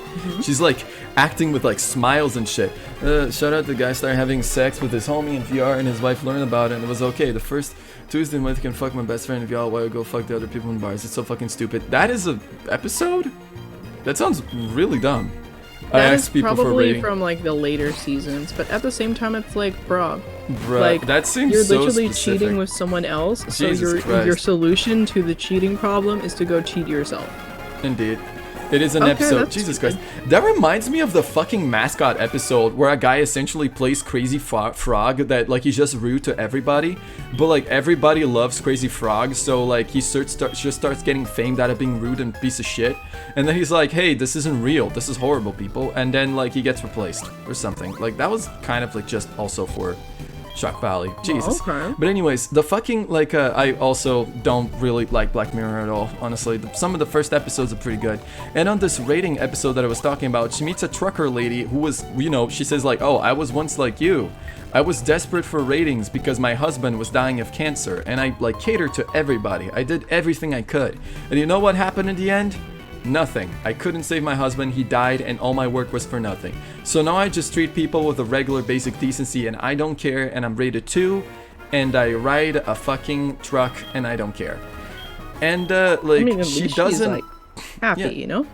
Exactly. She's like, you know, living happily. She's doing a job that's like very, you know, it's a low paying job, but it's society, you know, like and you get this fucking sense that is just like, bruh, this is the kind of thing that the protagonist should probably learn, but obviously she's not gonna learn it. So she has to break into that fucking wedding, and nothing goes right, and she's like in shambles and doing bad. No, I'm not gonna answer the phone. That's calling. My mother's calling. And like, she's desperately trying to do a good speech, but she's a mess, and like it slowly starts devolving and doesn't work. And there's that moment where like she tried so hard to do this, but then she breaks down and she starts like, and like security escorts her out, and she's taken to a fucking jail because now people ranked her so bad that she's ranked 1. And the last scene in the show is like she's sitting in a cell and there's a guy in another cell, and they're both ranked 1 clearly, and also they're in prison. So they literally just start being rude to each other. And like they start going like, what's wrong with your face? You look like you just stepped on shit and you smeared it on your face. It's like, oh, well, like, what? I'm sorry, did your mom like drop you in your crib when you were born? Oh, you know what? Like, no, you fuck yourself. No, you fuck you. No, you fuck you. No, fuck you, fuck you, fuck you, fuck you. And like, it's actually, I feel like it's actually a good way to end the episode because now that they don't have actually kind of sweet because like they don't. Yeah. Since they're ranked 1 anyway. It's not like they there's have to nothing care to about what other lose. people Like they're think. literally in jail, and it's funny because it ends with them smiling at each other as they're yelling at each other desperately, "Fuck you" at the top of their lungs. You know, like that's a good ending for the episode. I mean, they're in jail, but you know, you lost nothing but your chains and whatever. Like it's a good I ending mean, you for lost the your episode. dignity, but like. Yeah, like nothing at else this to point, lose, you've really. gained something else, like freedom of will in a sense, I guess. But I don't know. The rest of the episode's a gained a little bit of a friend. mixed bag, but I like the ending. Yeah, You've gained a friend. sure. You gained a friend who's in prison too. Yeah, but overall, Hey, I mean prison buddies, right? yeah, sure. Prison mites gonna shank some guards or whatever. Also, I mean, I don't think I have any more to say about like Black Mirror. Do you have any questions? Because I do want to talk about that stupid Victoria's Secret. Victoria's Secret? No. Oh, I want to talk about Victoria so bad. I mean, we are gonna talk about Victorious now. There is a guy that made a review of a Nickelodeon show called Victorious. The review is 8 hours long, and I've been watching it. Now, I personally have never had a fucking like relationship with these live-action Nickelodeon shows. Morgan and has watching never this, watched it before.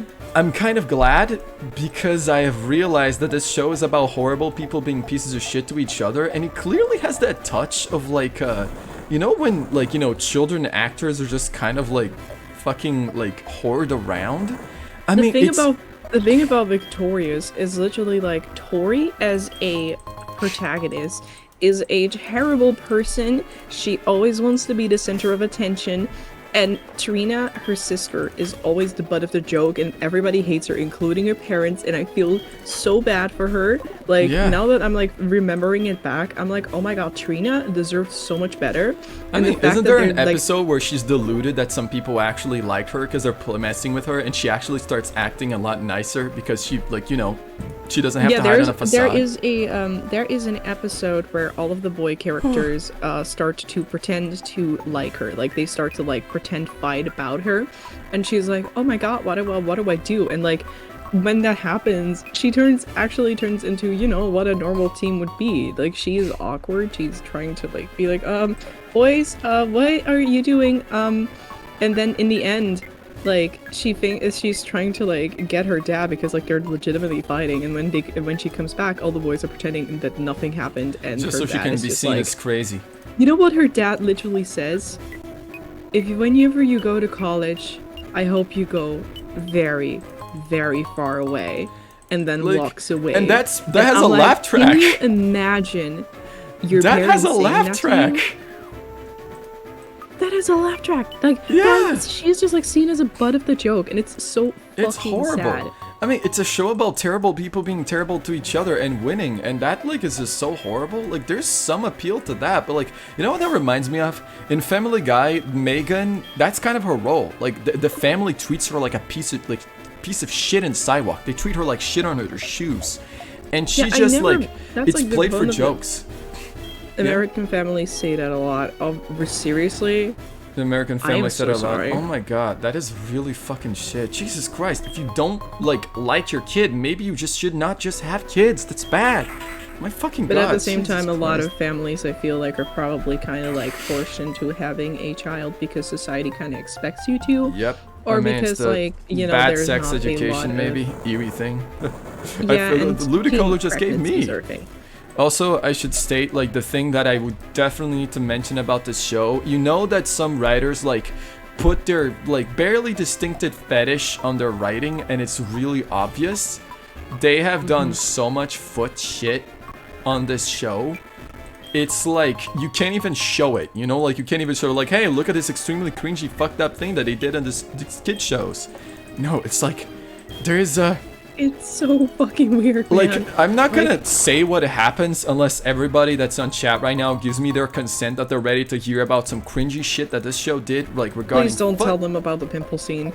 Oh, Please don't tell God, them about fuck, don't even... Please don't tell them about the pimple scene. I forgot about the pimple scene for a second, and you forced me to remember.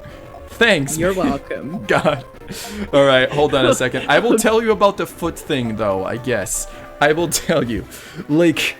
There are multiple fucking shorts in a row in that show that revolve like something around feet, and one of them literally revolve around, like, first one has a character biting their own toe in multiple different angles to the camera.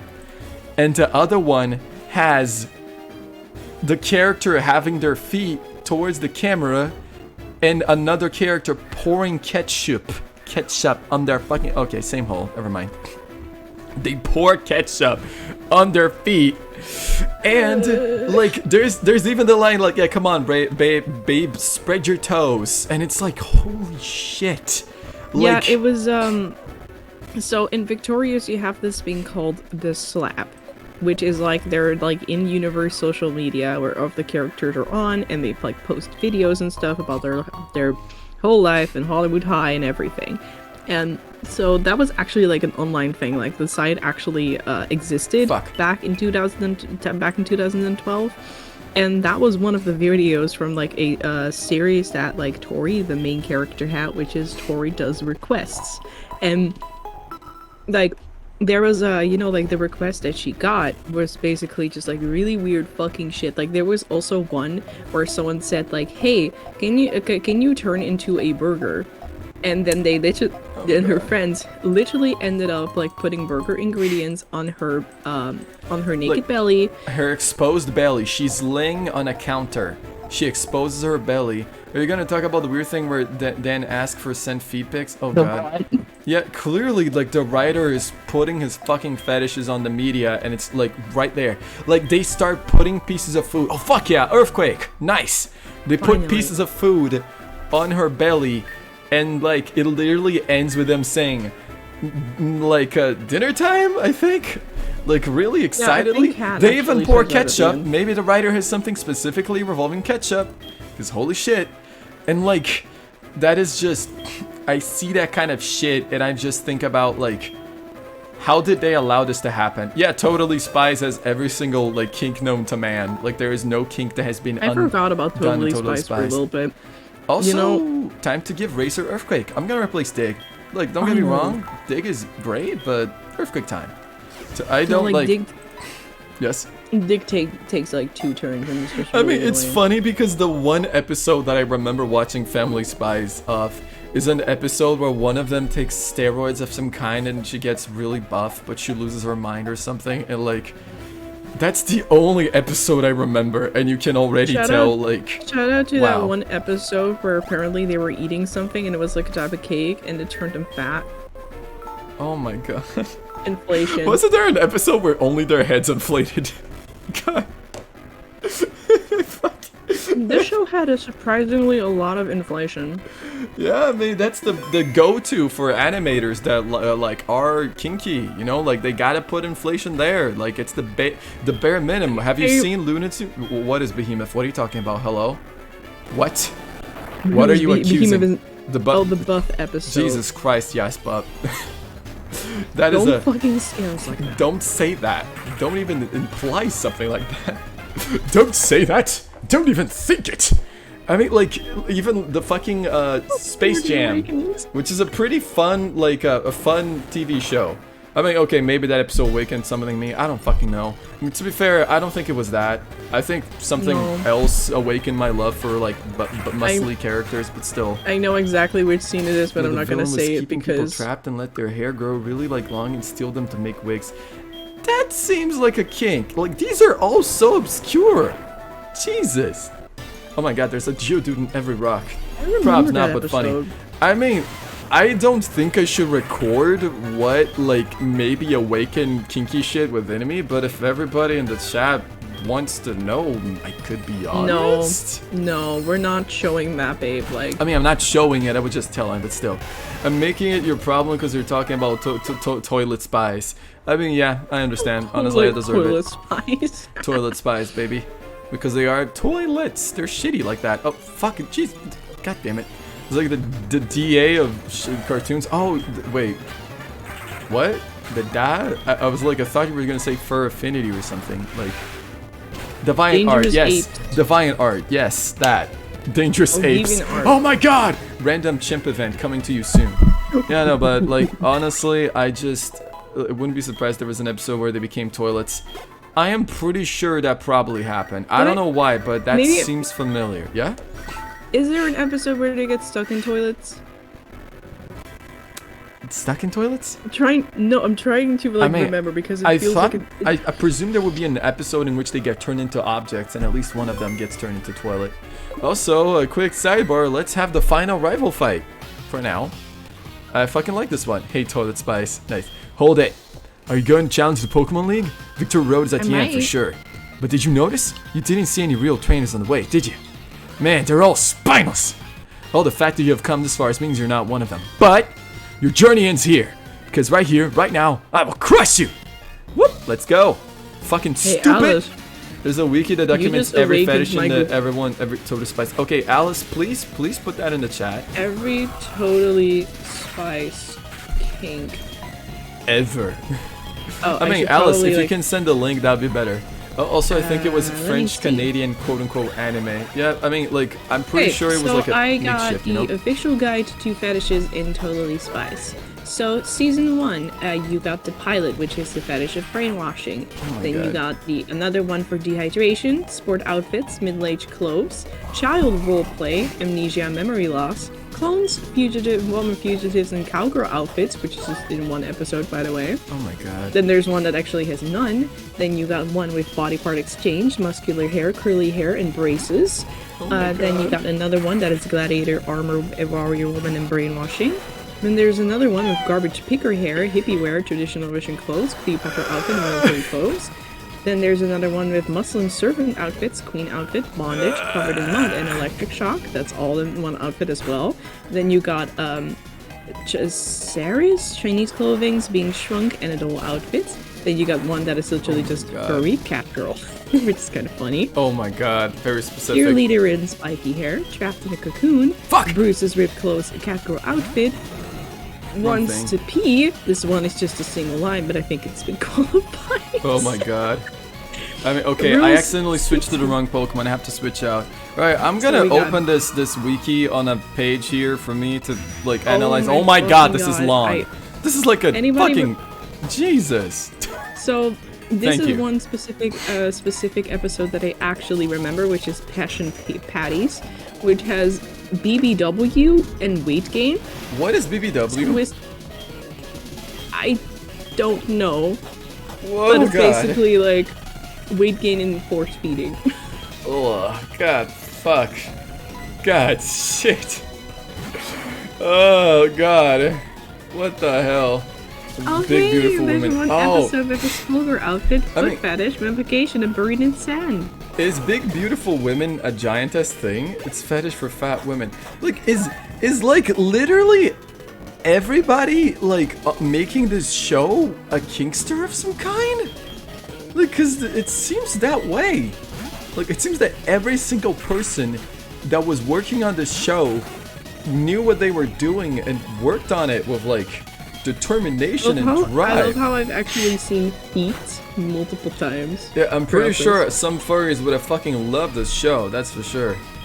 I hate hearing this. Yeah, Yaspa, like, this stream has been so fucking, like, this stream has talked about so much cringe shit. What a day. What a fucking... I absolutely love talking about cringe shit. Indeed. So, that was Totally Spice. Don't worry, Yaspa, that's all I'm gonna, like, say. I am so glad that I didn't watch Victorious myself. Like, I didn't get, like, indoctrinated into these fucking, like, just weird-ass shits. That's the thing. When I was a kid... Fetish for fetishes. I remember it being weird, but I don't remember it being this weird. You know what I mean? Yeah, I mean, maybe your mind just blocks that out. It just disappears. I might have. I mean, I've watched Victorious as a kid. Like, look at me now. Indeed, it just fucking cancels out. Also, I haven't used that Razor in this fight, but in honor of like Chili always being the one that one hits KOs the Meganium, I'm gonna do it again. Let's go. Fucking. It seems that it wasn't just luck that got you this far. Yep, I'm gonna annihilate you now. Like, fetish for fetishes. Yep, like, it's just fucking, like... Jesus Christ, man. And, like, the characters I was doing, they're fucking weird. They're straight. I'm yawning. Shit. I couldn't win. I gave everything I had. What you possessed and what I lack. I'm starting to understand what the Dark Dragon Tamer told me. Let's go. Okay, Sasuke. I haven't given up on becoming the greatest trainer. I'm going to find out why I can't win and become stronger. When I do, I will challenge you. I beat you down with all my power. Huh. You keep it up until then. Bye. Your Okay, weakness is that you're a little bitch. You're a little bitch. They're also 15. Yeah, they're also teenagers. Like, that's the... Oh my god, right at the fucking final door it got stopped. Like, they're also fucking teens, and the writers are clearly doing that shit. And, I just remember the pimple popping thing. That happens multiple times. Why? Was it? No, just like, was the pimple popping thing, was that? I think that was on Henry Danger, actually. Okay. That wasn't on Victorious. Okay, but it does Henry happen Danger, in Victorious like, too, just so you know. Not as bad, but also happens in Victorious. Also, I would rather talk about present Western animation when they hate one of their kids. Okay, let's fucking talk about something else. Hey, Pokemon League, I made it. I'm gonna annihilate these guys. But okay, like, Victorious is a bad show. It's shit, and I'm glad that someone made an 8-hour analysis of it, even though the more I see, the less I want to continue, but like, mostly because the content is so fucked up. But anyways. I'm already like 5 hours and 40 minutes, and I am too far to go back. I wish we live in an alternate universe where the Utopia 7 hours and 30-minute review, because that like actually got famous instead of this, because that show is great. It's fucking good. But oh well. One day we're gonna watch it together, babe. I mean, sure. Like, I feel like if we watch the show and then we watch the review, would be awesome. Like, maybe we could even watch it episodically, but maybe, I don't know. Like, the show itself is really worth watching, honestly. It's really fun, and, like, very stylistic, and cool, and pretty. And it has, like, it has a soundtrack that is so good that it essentially, like, skyrocketed the guy that made it into stardom. Yes? Babe, I gotta say, like, if you want to watch the show together, then we should. Yeah, definitely. I mean, I don't know. It's the kind of show that would be better if we watched it, like, not just on voice chat, you know? Like, just like Legion, I want to see your reviews, you know? I want to see your expression physically. You know, like the Joker movie. I want to see you react to the Joker movie. It's going to be hilarious. The Joker, baby. I mean, it is very sweet of you that you do actually really enjoy my, like, physical reactions to stuff. I didn't want to watch Haunting of Hill House with you for nothing. It's fucking great to see, like, you, like, physically recoiling from a scary moment or something like that. Or seeing you cry because you watched Interstellar, you know? That kind of shit. Let me see. PP. I have 4 PP up, so I'm gonna use them now. Yeah? I mean, as much as watching movies together on voice chat is really fun, there's something really nice about just, like... Thank you. seeing, like, you know, just experiencing a movie emotionally together. Indeed, Cute exactly. lol. Cute lol. Yes, we are cute. We're very cute. It'd be like Look, that. we're being cringy in this stream anyway. I could be, like, in love and cringe and free. Indeed. I mean, honestly, like, animated TV shows, like the more loose stuff, like Amphibia, sure, I watch that with you, no problem, it's fun as fuck. Like, when it comes to a movie that I know that elicits a reaction from the viewers that is powerful, like, for example, the Logan movie, that, like, the best fucking, like, a movie almost ever, you know, like, from, that movie is amazing. I wanted to actually see you react to it. Y'all not cringe, y'all adorable, happy to see each other physically. Yeah, I mean, we visited each other twice. And unfortunately, we're still living an ocean apart. The last time that we've seen each other was actually almost 3 years ago. Yep, it's been a while. I'm mostly kind of like, I have this mentality that if I want to see her again, I want it to be permanent, because it always feels so fucking bad to, like, meet her and then have to say bye, like, you know? Like, it sucks to just have to visit. I want to just live with her already, because it's much more fun, you know? I know, right? No, also, I'm gonna use these 10 rare candies on my Pokemon now. You know, these things, indeed, for sure. And I mean, like, just getting the point. Yeah, if the thing is for current sparrows, doesn't no, throw her in the dumpster. What? Wait, I'm confused. Oh, right, talk about parents in Western animation and media where they hate their kids. Sure, that's fine. I mean, honestly, I feel like you can make bad parents be way more creative than just, oh, it's abusive. Isn't the child so unhappy and unfair because the parents are abusive? You know, I think my favorite type of trope when it comes to, like, parents are kind of sucky, or the parents who legitimately, you know, like, they try. mean well. Yeah, like, I feel like when the parents are trying they mean well, so hard. Like, I mean, The Mitchells versus the Machines is completely that, and it's so good. I love, like, in that movie, you can understand the parents' POV, and you can understand the daughter's POV, and both of them are so honest, and they care so much, but also, you know, it's a little awkward, it's a little strange, it just doesn't work, you know? And then when it works, it feels so satisfying. Exactly. Yeah. Also, like, I completely agree with you. Parents... Oh, Signal Beam, shit. Nice. I mean, my I'm gonna teach this parents, for myself. example, I absolutely adore my parents. They're so loving and they're so kind and they try their best so hard to understand me and my little brother. But like, I mean, as much as like me and my parents get along, my little brother and my parents have been having a little bit of trouble when it comes to communication. Like, they obviously care about each other, but there's always just like something that's like holding them back, or like there's something that is, you know, like making the emotions go up, which is sad to see. Yeah, But I can that definitely understand happens. why. Oh, question for everybody on the stream. Is Kim's voice too low? Because I didn't test that, I'm not sure. Like, I think it's alright, but... Yeah, do I need to be screaming? I don't want to be screaming. Scream your emotions! I love you! Ah! I love you too! I love you! Right, but honestly, like, it is, like... I feel like this is a good... Okay, Mother, I am not answering the phone. I am at the Pokemon League now. We're gonna start fighting the fucking Pokemon League here. I have to go on my own. I have the whole world to see. Oh my god, this guy gives me the Stone Edge TM. And he has a fucking Tyranitar. That's awesome. This is not here in the main game, by the way. This isn't here, but it's awesome. Like, honestly, like, one thing that I can quickly talk, like, I can change into, I don't have a good relationship with my parents. I have zero emotion in my relationship with my parents, and my parents don't really value me as, you know, as someone with my own desires in a sense.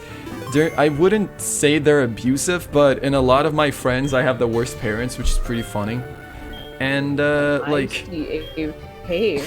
Okay, I can do this. It does happen that when I write media, I tend to draw parents in very different ways all the time. My mosquito is also... My counter is also one. My mom still treats me like a kid. Yeah, you see, there's no respect. My parents treat me like I'm always the one that will forever fuck up. Like I'm irresponsible forever, you know?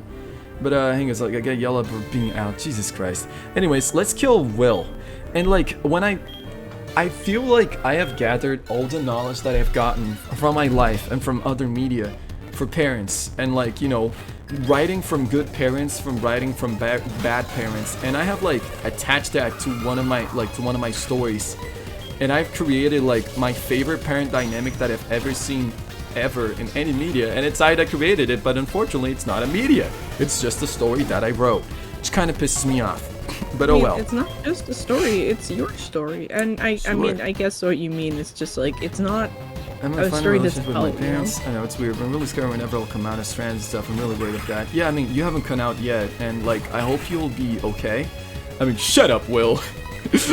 black, or something like that. Hey, Uncle Phil, this is a black thing, isn't it? Shut up, Will.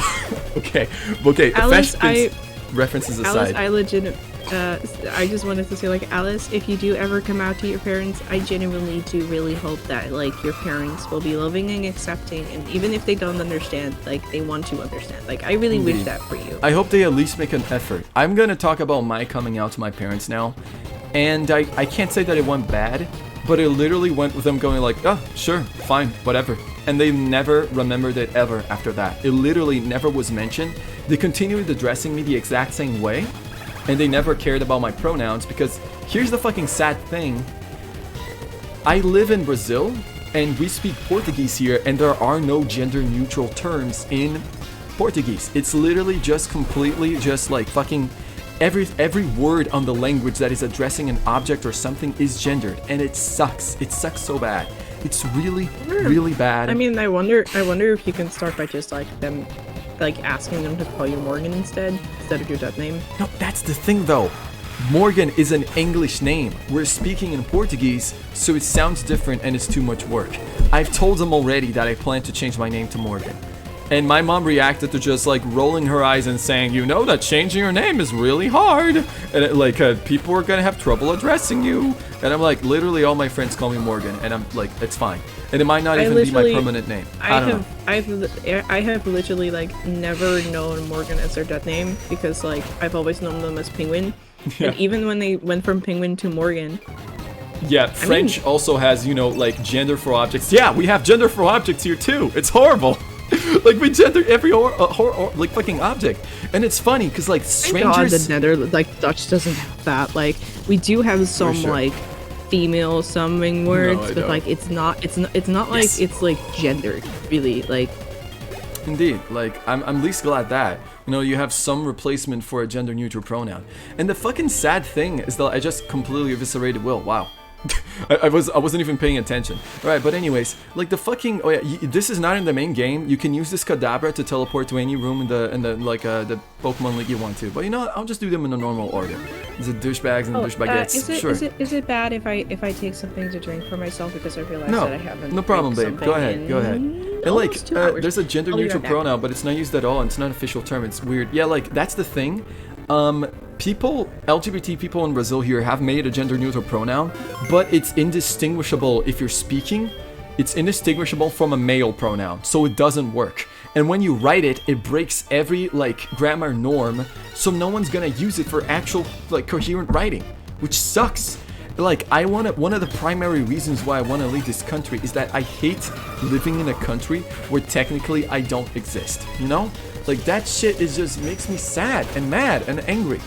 And I was figuring out my gender. I couldn't even have gender neutral pronouns because there are none. Yeah, exactly. I mean, I've chosen gender neutral pronouns, but I have not like I've come out to my friends here in Brazil, which I have none anymore. Like I just have friends from high school, and they know me as Morgan, and they use gender neutral pronouns when we're not talking in like when we're not talking in Portuguese. And they know that, like, you know, they know the situation that I'm on, you know, they respect that so much. But unfortunately, they're friends from high school and we don't talk that much. But, like, everywhere else, I just have to use my dead name and that's all. You know, like, I have no choice. And, like, for example, my grandma, one of my grandmas, she's a fucking sweetheart. I really like her. She's nice. When we do things together, I feel like she hears me, she listens to me. And I feel like our conversations don't have the same emotional toll as most of the conversations that I have with the rest of my family. We don't need anything from each other. We just need to be there for each other. Like, we know Morgan's Penguin or Dapper or Morgan, you know? Like, yeah, Dapper Little Arts. It's me, Morgan Dapper Little Arts. Or you can even call me by my persona's name, Bonnie, which is actually has a funny origin story. But anyways, like, she's the sweetest and most caring person, and I know that she legit cares about my identity. But like, when I came out to her, she was like, oh, that's sweet. I'm gonna, you know, like, it's so sad that the language is like this, you know? Something really fucking funny about my dead name? Yeah, go ahead. Like, and like, she legitimately keeps forgetting that I have a fucking name, and she keeps forgetting my name. Like, she called me Morgano once. She called me, like, Margon, I think? Like, I think she even called me another word that, like, the word sounds slightly, but, Morgan. Behemoth is still my persona, but now she's, like, the persona I wish I was, and I'm not gonna call myself Behemoth, that's not a name.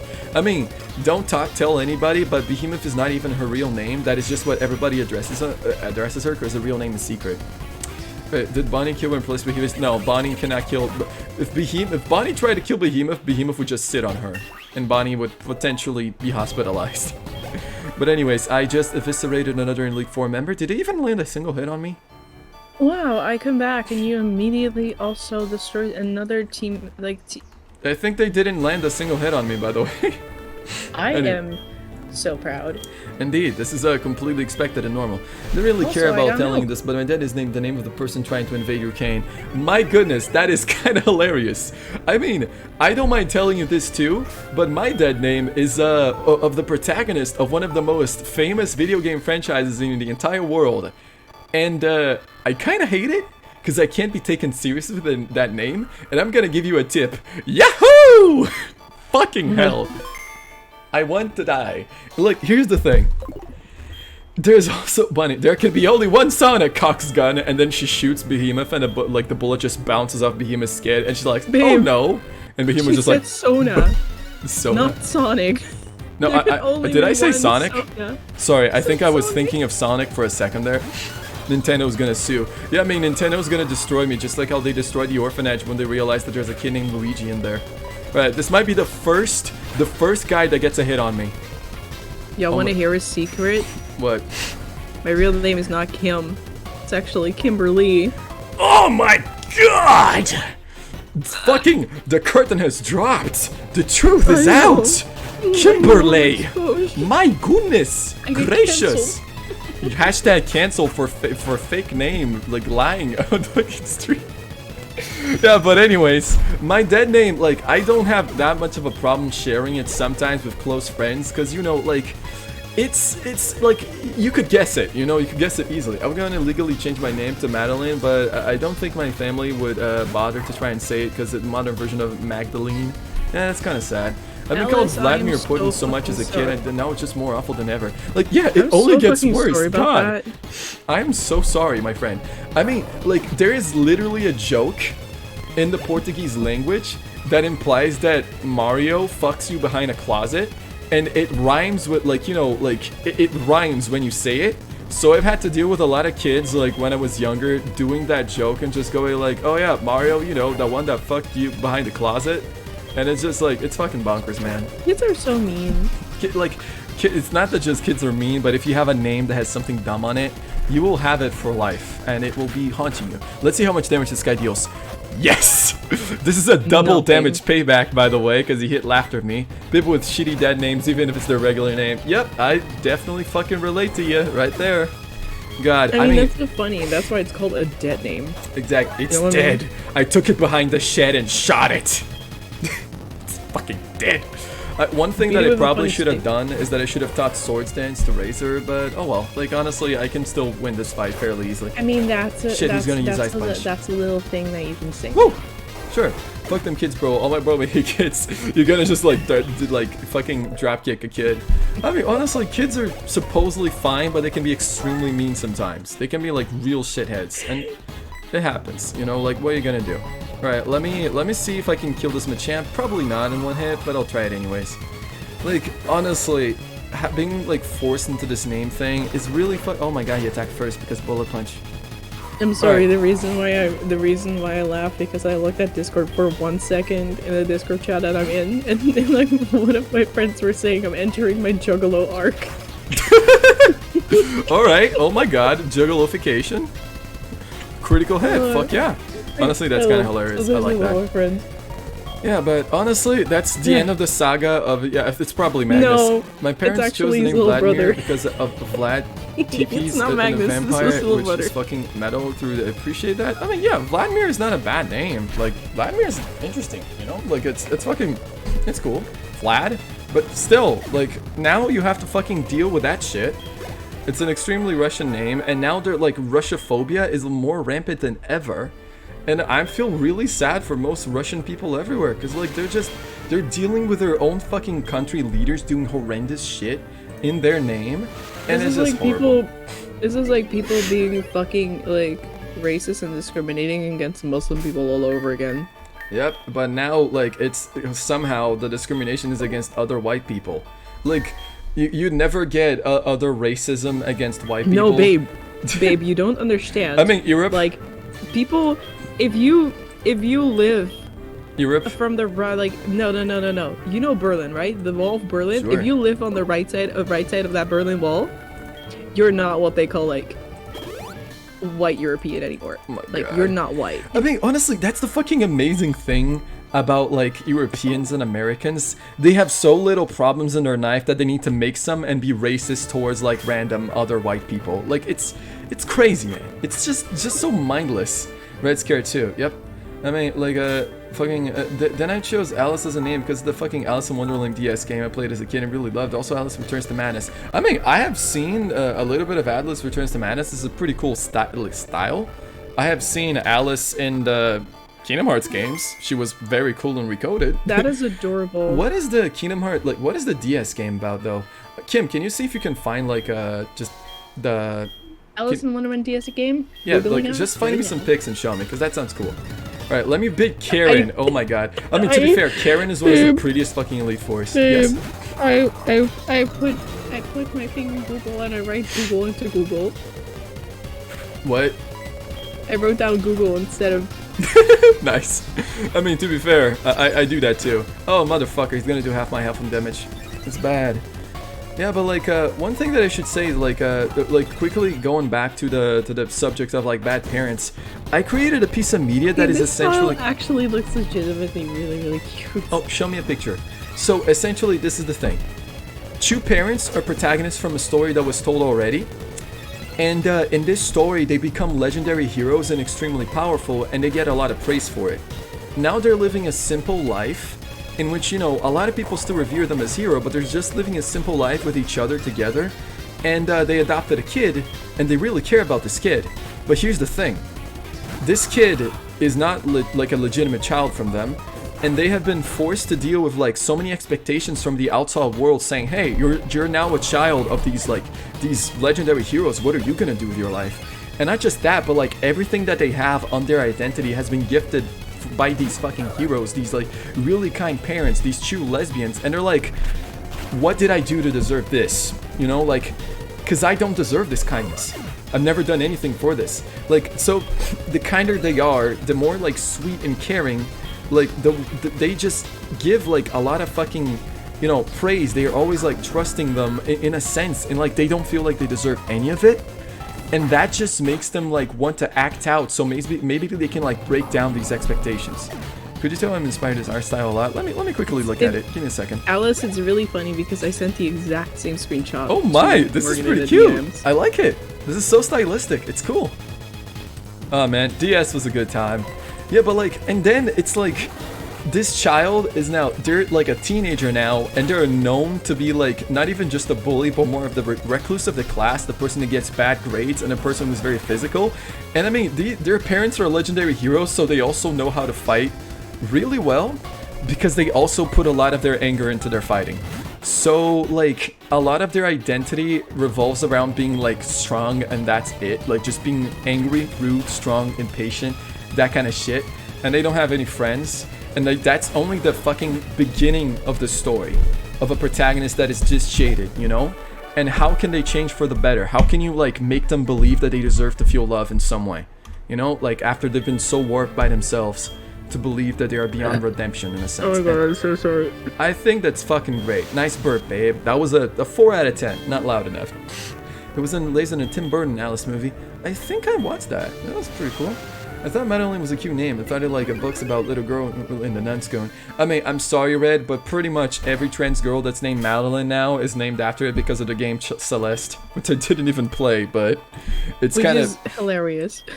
I mean, trans girls will see a name and they'll be like, yes, trans girl name. I love the whole trend of trans girls giving themselves like 10 different names. Indeed, it's honestly great. Starling is a Susie but with better home life. Starling is Susie but Riku. Starling is like Susie and Riku put together with that dash from fucking Lena the Spell from DuckTales. And I show the fucking graph. Y'all know what I'm talking about. Starling has like... So funny that I actually like, I have seen Starling. I have seen all 3 of those medias. And I know exactly... But I love also the name Hilda, but it's one of my OC's names. Yeah, I think I've seen others. I think I've seen other trans girls with Hilda names. I used to have an OC that I literally named Kim, and then it turned into its own. You know, the self-insert alert. You were really young, so I understand. Honestly, I get it. I was like 14 you were like, when what I if made I was that super character. cool and I had a bow and arrow and I had a sword and everybody loved me? You know, like that's a regular OC thing. And meanwhile, the funny thing is about that character is like the more the character grew together with another character, the more it became like her own person. So later on, I was like so attached to like the name Kim, I couldn't change it because like it was like stuck to the character. I mean, like, it's the character's name now. You're fucked. I mean, the characters came through multiple iterations since. There's Kim Frog and Understand Me, and now there's Kim 2, Electric Boogaloo. Also, we blinked and now I'm fighting the champion, so that's fun. Let me just fucking narrate this guy. I know, right? I've been waiting for you! Finally! I knew that you, with your skills, would eventually reach me here. There's no need for words now. We will battle to determine who is the strongest of the 2 of us. As the most powerful trainer and as the Pokemon League champion, I, Lance, the Dragon Master, accept your challenge. K.I.! You're fucking spawning at speed your way through this fuck. Yeah, I mean, to be fair, I mean, like, this is how I play Pokemon, and I should say that, like, this is a mod meant to be harder. Oh my fucking Christ. Oh man, I should have taught him Magna Price. I might be... No, come on, survive it. Survive it. Holy shit. Yes. Holy crap. I mean, I could even give him a berry, because I probably have one. But like, I fucking Sonic Speeder. Everybody, Speed Sonic Racing. Yes, sorry? Can I tell you guys the origin story of Tammy's name? I mean, sure, it's fun. I like it. All right, time for Chili to show what she was made for. Chili, you're gonna own this fight.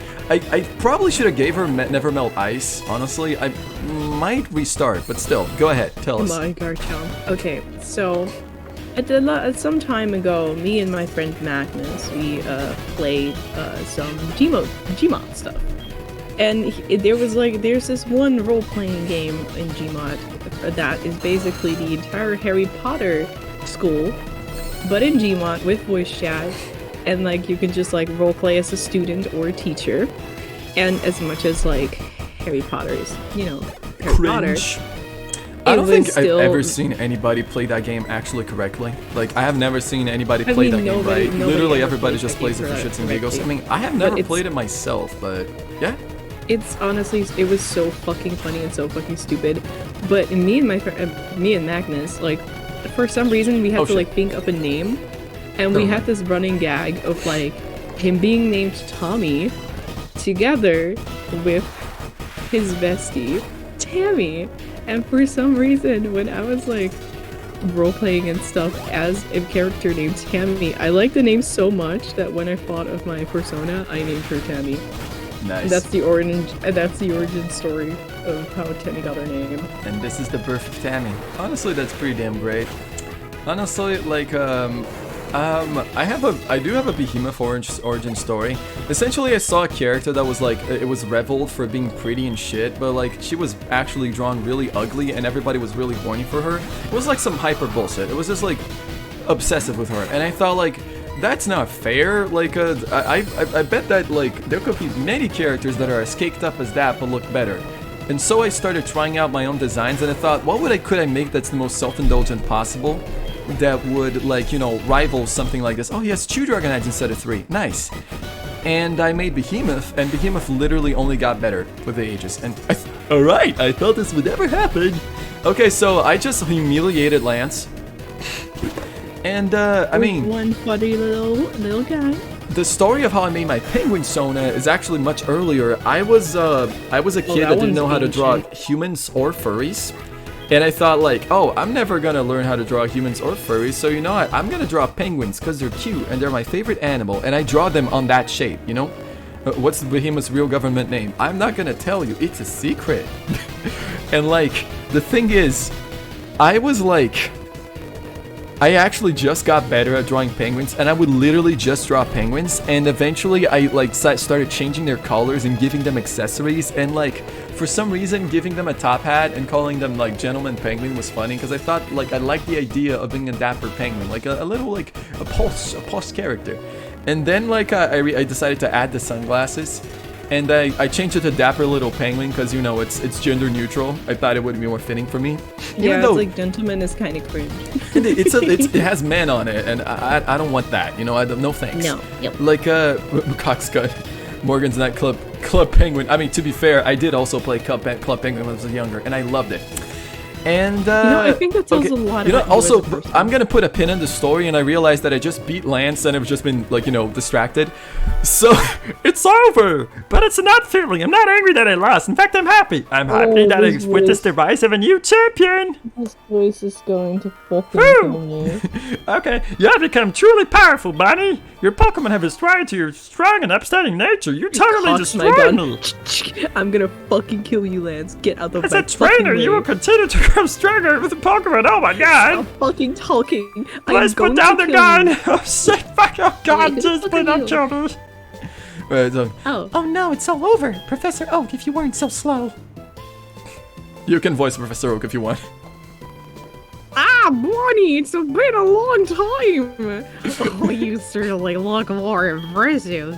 Your conquest of the league is just fantastic. Your dedication, trust, and love for your Pokemon made this happen. Sure. I am now your Pokemon were outstanding. Jesus. Because they believe in you as a trainer, they persevered. Oh my god, it's like he's slowing down. Bunny. The pills are kicking in. Character arcs. Let's debut a brand new champion. Fucking Christ. This is going to be a bit noisy. Let's go talk around back. Could you come with me? We're killing Elmo. Oh, no, wait, Peter's I a one took criminal in the mushrooms. Pokemon manga. Oh wait, we haven't even done the interview. I mean, honestly, I thought you were talking about Peter Griffin for a second, and I just accepted. He tried to destroy the world, make up better Pokemons, and also tried to capture Lugia. Good. Somebody, like, wig his ass. Someone scalp his fucking red ass. It's been a long time since the last game here. This is where we commemorate the League Champions for all eternity. The courageous Pokemon are inducted. Here today, we witness the rise of a new champion. A trainer who feels compassion for trust and towards all Pokemon. A trainer who succeeded through the perseverance and determination. The new League Champion who has all the makings of greatness. Oh my god, can they please stop talking now? Allow me to register you to partner as a champion, yeah! You got stopped by a 10-year-old.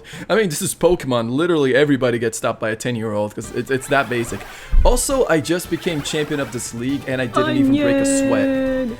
I mean, if to the people that were present when I was doing the Pokemon Renegade Platinum walkthrough, Cynthia was like, every Pokemon in Cynthia's battle was a little bit challenging except Garchomp. And, what does it sound like, Kermit? I don't know, man. The voice just possessed me. I did not voice him like that on the previous times that he talked. And my favorite, sour cream. Our starter.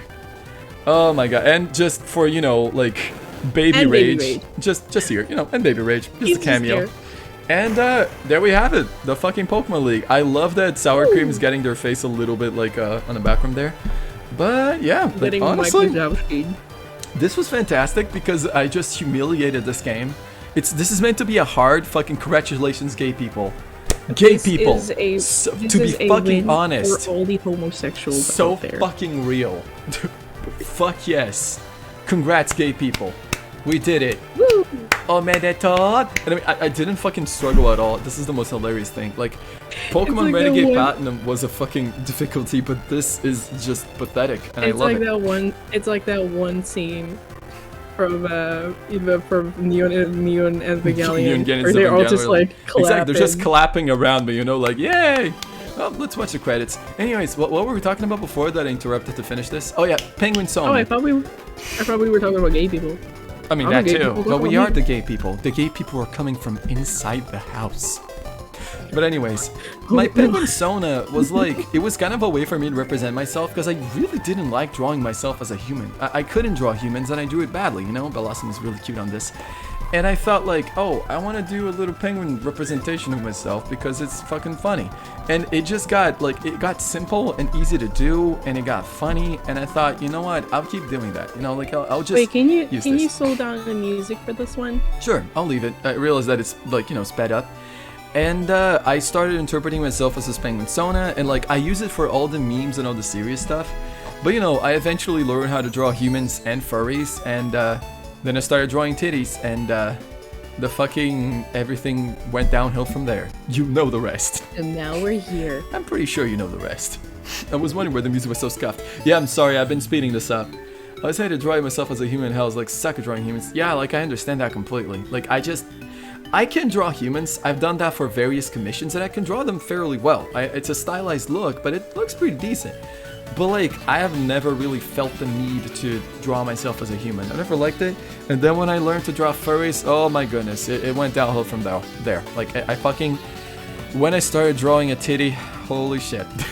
But yeah, like, honestly. I remember that day when Morgan was like, hey Kim, I drew something, it looks awful, but like, wanna see it? And I was like, yeah, sure. And it was like booty, and it was like, see a titty? this was like, it was the start of a beautiful friendship. Yeah, it was the first Marina drawing, and she was skinny. It was amazing. I know. And it's fun Can to you see how imagine? Marina has evolved throughout the years, because I actually changed her entire outfit. I gave her hair, I made her a doula hand, like I changed her overall body shape. The basic white guy fit. Nice. I didn't always have a bird sona, but always a furry one, except the one time as a generic anime cat boy with a Triforce hoodie. I was good at drawing animals a lot growing up. Nice. The basic white guy fit. Oh my god. I do see a lot like fucking like trans girls having the situation where they have like a male sona before they realize. And they just like, you know, they just go with the flow and it's a really bland sona. But then when they get transgenderized, they just make like the most amazing fucking like the amazing female design that's ever. It's because they finally get to like make the gender envy that they've had for other people Precisely. into their own soda. And I mean, it's honestly beautiful to I see. spent a long time even fucking like the 9 that I would make at Persona, you know, and I drew Behemoth a long time and said like this is the peak of self-indulgence. If I was gonna make like if I was going to make a character that is completely self-indulgent, therefore a Persona, I will make this. The end. Skinny. And West Virginia, take us home. West Virginia. You had a bird Sona and got fucking bimbofied. I mean, I would love to see that. Just kidding. I mean, like, if you want to show it, good sure. for you. Good for you. Like, she just got widened, and that's great. Widescreen version of Alice. I mean, my old Sona, before I figured out was a bunny, was named Black with neon blue patterns named Zephyr. Well, very skinny, androgynous purple guy. Now it's a big titty, big ass, pushy pink bird. Now, like, she's the kind of girl that needs to ask for, like, excuse me before going across the door. And you know what? Good for her. I actually have, like, a pretty wholesome, like, relationship when it comes to, like, OC characters. Like, I used to have this one OC character, Star, and she kind of started with, you know, having, like, she had, like, this pink jacket and a crop top and, like, I think it was like long jeans, and she had like kind of like long curly hair, and she was incredibly skinny, you know, like how everybody kind of like starts making characters that are like kind of like skinny and stuff. And I was like, I don't know what made me think this, but at some point I was like, you know what, I don't have to make them skinny. I don't have to make them skinny. Didn't I actually influence you like that because I had a fat OC in my time? No, actually, this was before I met you, actually. Alright, good. Also, I mean, I don't think I'm gonna finish the walkthrough just now. I'm gonna look around while we're at it. Maybe I'll start heading to Kanto. I'm still in for talking. Indeed. But sure. I had this like revelation of like, you know what? I can make her not skinny. Indeed. And then I did. And you know what? As a fat girl myself, I felt so empowered. Like, I had a character that was she was a kind of like a magical space warrior girl. She was cute, she was adorable, and she was an absolute badass, and she was fat, and she was fucking nailing it. Hell yeah. Honestly, that's honestly great. I mean, like, the mom is angry because you didn't get her calls. I mean, to be fair, I just ignore her and take the fucking money. Ah, fuck, I'm gonna have to walk out. That's the thing, she doesn't care. I mean, she clearly sent me on a journey to be far, far away, so she doesn't care about me that much. But yeah, like, honestly, fucking Jesus Christ, come on, man. The first step. But anyways, like, I was like, it's so funny to me because, like, I had so much, like, setting up to do before I actually presented Behemoth's Persona. Because I didn't draw furry titties on main before. Like, that wasn't what I was known for. I slowly built up to that. You know, like, for example, the first character that I showed furry titty art was, like, Marina. And my art was still very rudimentary, but it was, like, you know, like, just treading the waters, you know? Like, I wasn't sure if Tumblr would allow me. And I started testing, and I started testing, and I started testing. And then I realized that I could get away with pretty much anything on Tumblr. Like, I'm fairly certain that I could post nipple on Tumblr, like, from my characters, all of them, at the same time, and Tumblr wouldn't do anything about it. Yeah, like, it's so funny because, like, the whole Tumblr ban of, like, being, like, no nipples. Yep, I mean, they did a massive ban, and I'm out here perfectly just hiding in plain sight, and I'm loving it. I'm angry because you didn't get calls. Also, don't worry, Alice, I'll check out the design, like, after I'm done recording the walkthrough here. Like, once I'm done with this episode, I think I'll still stream a little bit more after. And, like, I was looking at that, and, like, I had drawings of Behemoth. I already had designed her, but Kim was the only one that knew about her. Like, so it was mostly a situation of, like, I wonder. You know, like, I wonder how many people were, like, you know, gonna fucking... Wait, I've seen so many girl dicks and boy pussies. What? If people are asking, I am an incredibly good and positive influence on Morgan. Sure, I mean, you're just, like, going like, yes, Morgan, draw the titty. Draw the fucking horny art, Morgan. I did nothing wrong. I just encouraged my partner to follow their dreams. Is that so bad? I mean, sure. Based. Yeah, no, I have seen girl dicks and boy pussies on Tumblr Dash too. They are not censored. Tumblr fucking does not manage to censor shit well. There's still so many, like, porn blogs out there, but people, yeah, you just can't, it's like, you gotta know where to find them. Indeed. Also, I think I'm gonna, like, wrap up the fucking... I'm gonna meet Professor Oak here. Hang on a second. Like, right here. This guy. This guy. You can voice him if you want. Oh, Oh, you're starting to have the attitude of a champion, buddy. It's your time for your inventory to match who you are. Let me give you an item known from the legends. This is the lock capsule. You're trying to impersonate Goofy? Now, where did I put it? Oh, yup. There it is. Yuck. Oh my god. No. I'm a horrible influence that made people recognize the self-work and self-respect. Nice. You two are positive encouragement artists in love and friendships. Nice. Go ahead. It's up to you to find out what that item actually does. I don't know anything. Perhaps if you happen to know any archaeologists, they can help. What? Oh, time flies. Oh, time flies. I have a radio shower. Shower. Nice. Radio show. You go to Pellet Town. That's my home. Nice. Okay, I mean, you gave me a lock capsule. Why? Let me check what that is. I might be able to talk to Cynthia and Goldenrod and see what that's all about. Where is the fucking thing? I don't think I know what a lock capsule. What the hell? A sturdy capsule given to a professor. It appears to have a braille patterns on it. The fuck is that? What? Okay, anyways, I'm gonna go check that out. Honestly, like, that's the thing. I didn't want to be drawing horny shit for a living. Like, this wasn't really something that I aspired to do for a living, you know? But you know what? There's a demand. It's like I can supply. happen. I'm decent at it, and I enjoy doing it. It's fun. I like drawing for a living. Like, sure, I don't get to draw my safe for work OCs all that much, but you know what? Like, if TD sells and I like doing it, then I will do it, and I don't mind. Yeah, like that's the thing. Like as much as you're not doing it for a living now, and you're like, you know, didn't really plan it. You're having fun. God damn it, Cynthia's asking for the fucking Sinnoh Stardust. I don't fucking... Isn't this place fantastic? Goodbye. Alright, but like, okay, so we... actually going to grab fucking... or starter? Should I grab the starters? I could. You know, I'll just check that out. I'm curious. And we're talking anyways. Yeah, like, it took me a while, but eventually, like, I asked everybody, like, hey, y'all, should I show y'all the persona? And then I drew Behemoth spawning into existence, and I showed it. And people enjoyed her. That was a good reception. Like, you know, there was a fairly horny reception too. But that happens. And you know what? I take the horniness for my Sona as a compliment. You know, like, because it's an extension of myself. And then Morgan made like an entire reference sheet for her and asked me to make a funny video with that. So I made a video of Behemoth going into the stratosphere to the song Shooting Stars. Nice. Oh, also, there's a fucking quiz here. Give me a second. Business is business. Exactly. Question 1. Is it true that Giovanni owns a level 54 Nidoqueen in Yellow? Apparently he doesn't. Correct. Time for question number 2. Is Pikachu learned stuff within Pokemon Yellow? Sure. Fucking Jesus Christ. Okay, both the questions are no. It's gonna be an annoying quiz.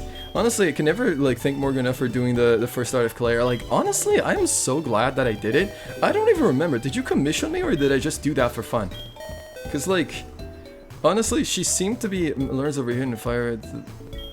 Of course. Claire has such a nice design, honestly, and Indeed. I love myself. I did it for fun. I did it because you were my friend, and I saw that you had a Sona, but no reference for her, and I was like, you know what? I will make you reference because you deserve it. And I did it.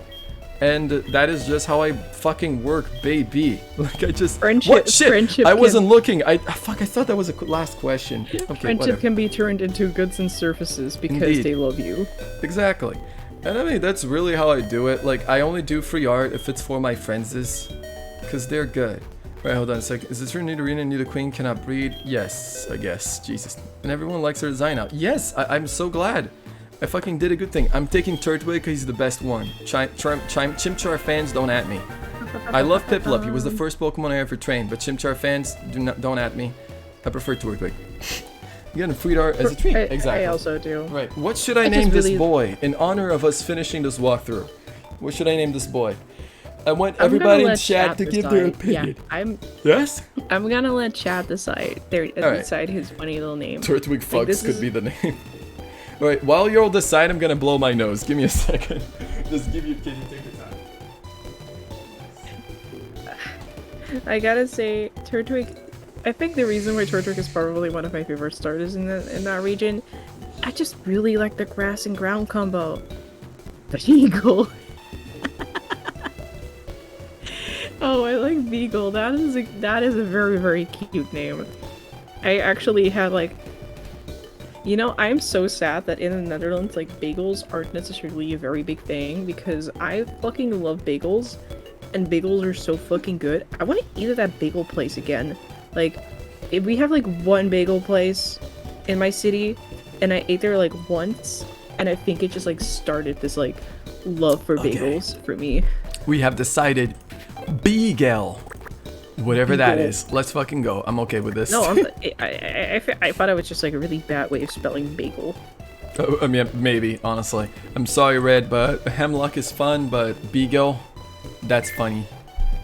With the typo. The typo. I mean, like, was that not like on purpose? I got a second. Oh wait, did it give me the Pokemon? Shit. Is he on my team now? Yeah, okay, he is. Okay, I did write the nickname, so it's of course he's on my team. Honestly, like, I have had a funny relationship with my Sonus. Though the original word, I think it's called Bagel, like B-A-G-E-L. Yeah, that's the original word. It's fine. Don't worry about it. It's hilarious. Honestly, like, when it comes to Bonnie, there's a funny fucking, like, hold on. Are you gonna give me something? Hello? Yes, I hate to say it, but the Pokemon behind you, oh my god. Okay, fine. Oh, you fine. have to put it in the first. Okay, fine. Okay, sure. Bagel? I wasn't thinking about that at all. Yeah, I know, right? Oh my god. Yeah, but like... I mean, I know, isn't that a dog? Beagle? Beagle. I mean, so you own a Turtwig. In that case, like you have these two Pokemon.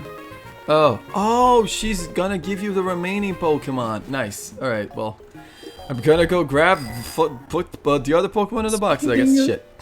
Beagle. Oh, yeah, it was probably Beagle. Beetle. Oh, Beetle. I fucking love that guy. He's such a twink. I love like the fucking noises he makes. It's like, oh,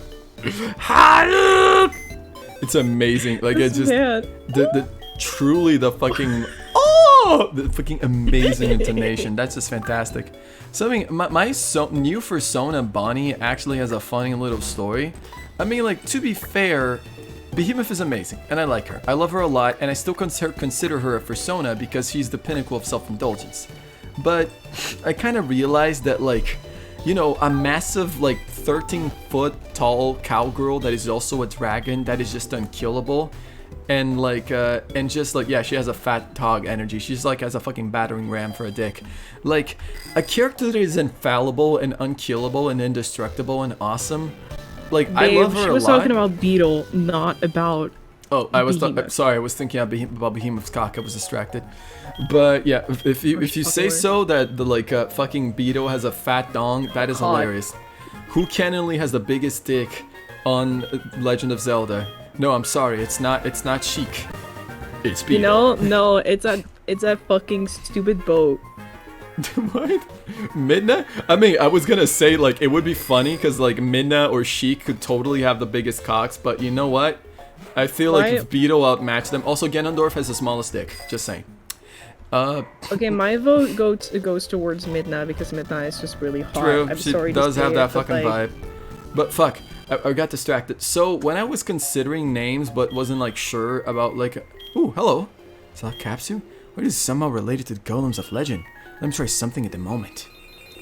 Oh. Tingle! Oh my god! The capsule reacted as strongly as the Braille tablet is obtained from Hoenn region. Slot capsule seems to be giving off an aura. I wonder what that could mean. Oh my god, it's shooting a beam that has effects. Perhaps the golems have surfaced around Johto? I have no idea. Because she's my favorite character and she's turned Link into a male wife. She's a girl boss. Nice. That's hilarious. Is she talking about the Regigigas?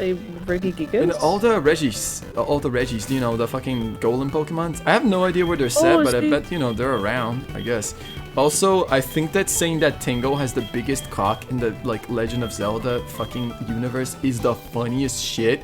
Because, like, it would mean that his dick is several sizes his size. It's just like he has such a massive cock. Babe,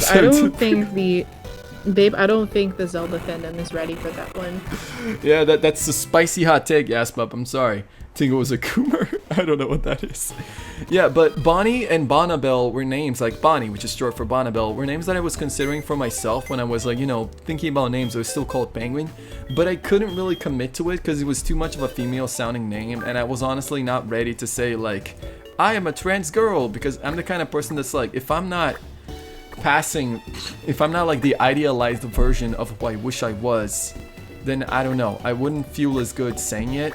And I mean, and these days I'm more chill with it. Like if someone uses she, her pronouns with it, I'm happy. If anything, it's fun. But like, obsessive masturbator? Oh my god. And but honestly, I found it fun that I was thinking like, okay, Behemoth she's too OP, she's too amazing.